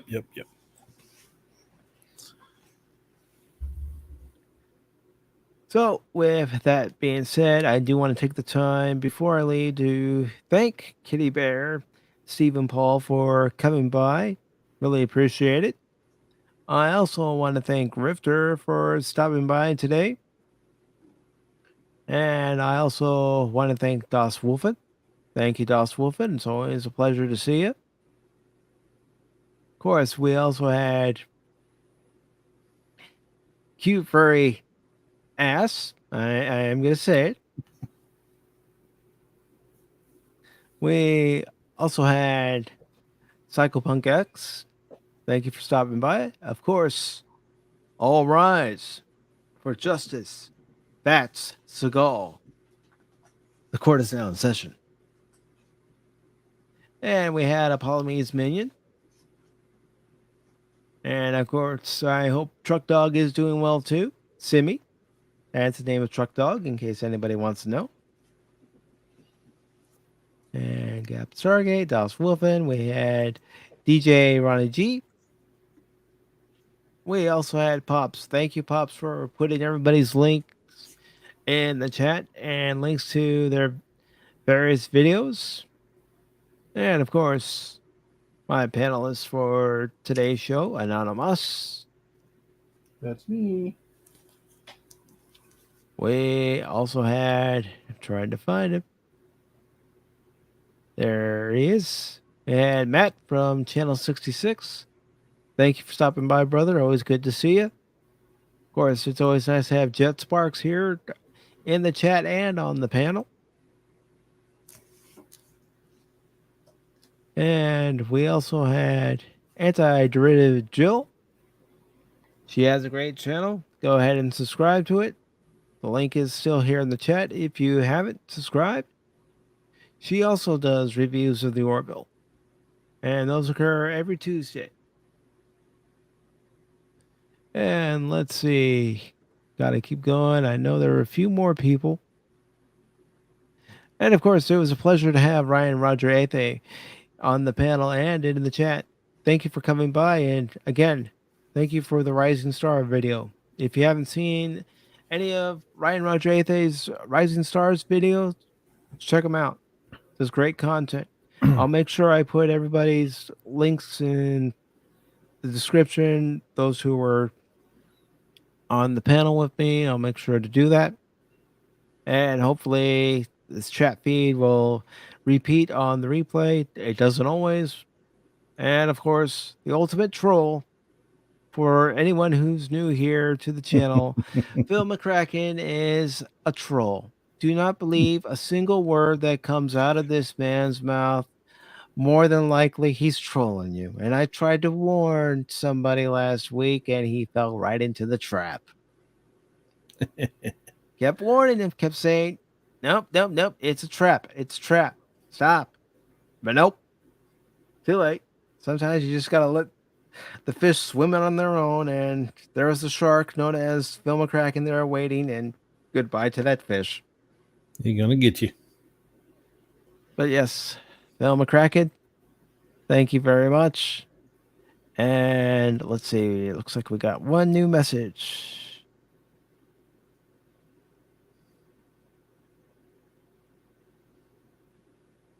Let's see.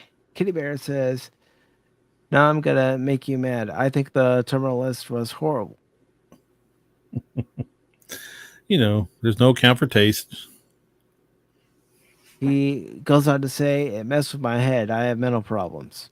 I have to say the terminal list was well made, but not for me.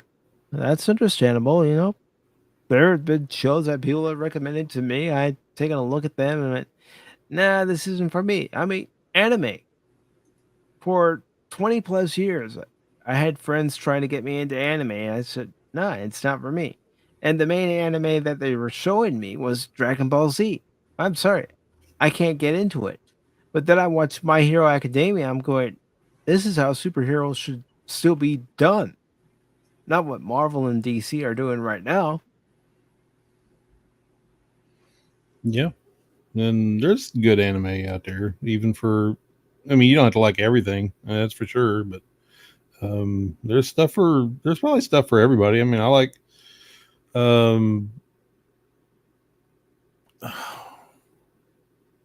Cowboy Bebop. That was good. Mm-hmm.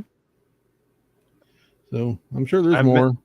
I've mentioned it to you before that, I like Cowboy Bebop so much. My sister, who's always telling me, I don't know what to get you. I never know what to get you anymore. I said, just get me a gift card. She says, what if I get you an anime that you've gotten into? I said, fine. If you're going to get me an anime, Cowboy Bebop. That's the one. There you go. So that's what she did. And with that being said, thank you again, Anonymous. It's always a pleasure. And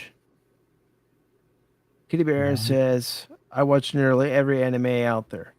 Well, you know what? I'm trying to get an anime panel put together for a stream I want to have on the 20th of August at 8 p.m. Eastern. That's a Saturday.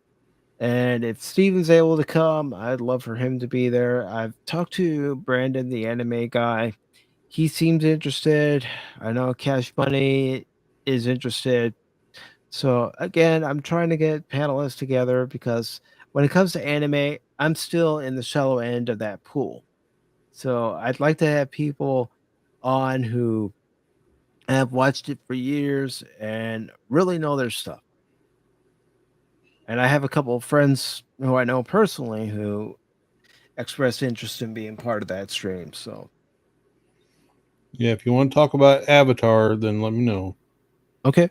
That's like the only anime I like besides the Cowboy Bebop, and that's American anime. So Oh, you didn't even know that Dave Filoni directed the Last Avatar. Airbender?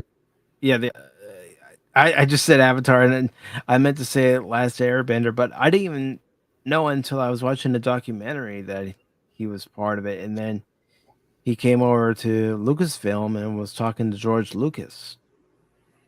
Yep, I didn't know until just the other day. I was watching. I'm just going through and watching the episodes, and I saw his freaking name directed by Dave Filoni. It's like, man, well, Well, you never know where somebody starts. that's true.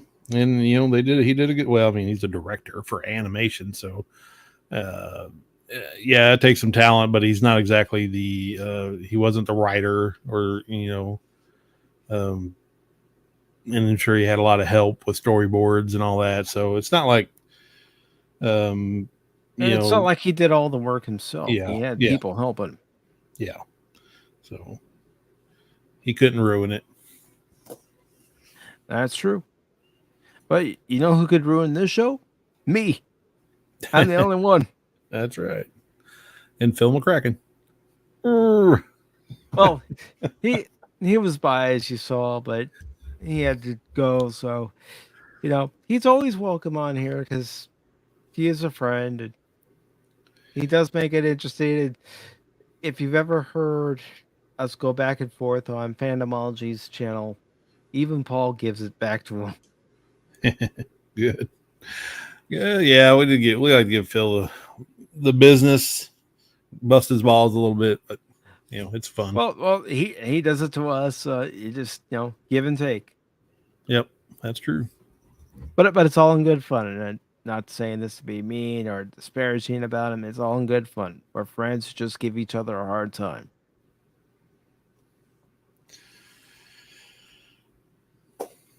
And with that, I'm gonna go ahead and close this out. So thank you all once again. Hope you liked what you saw. Again, if you did, leave a thumbs up. If you didn't, leave a thumbs down. Share the stream with your friends.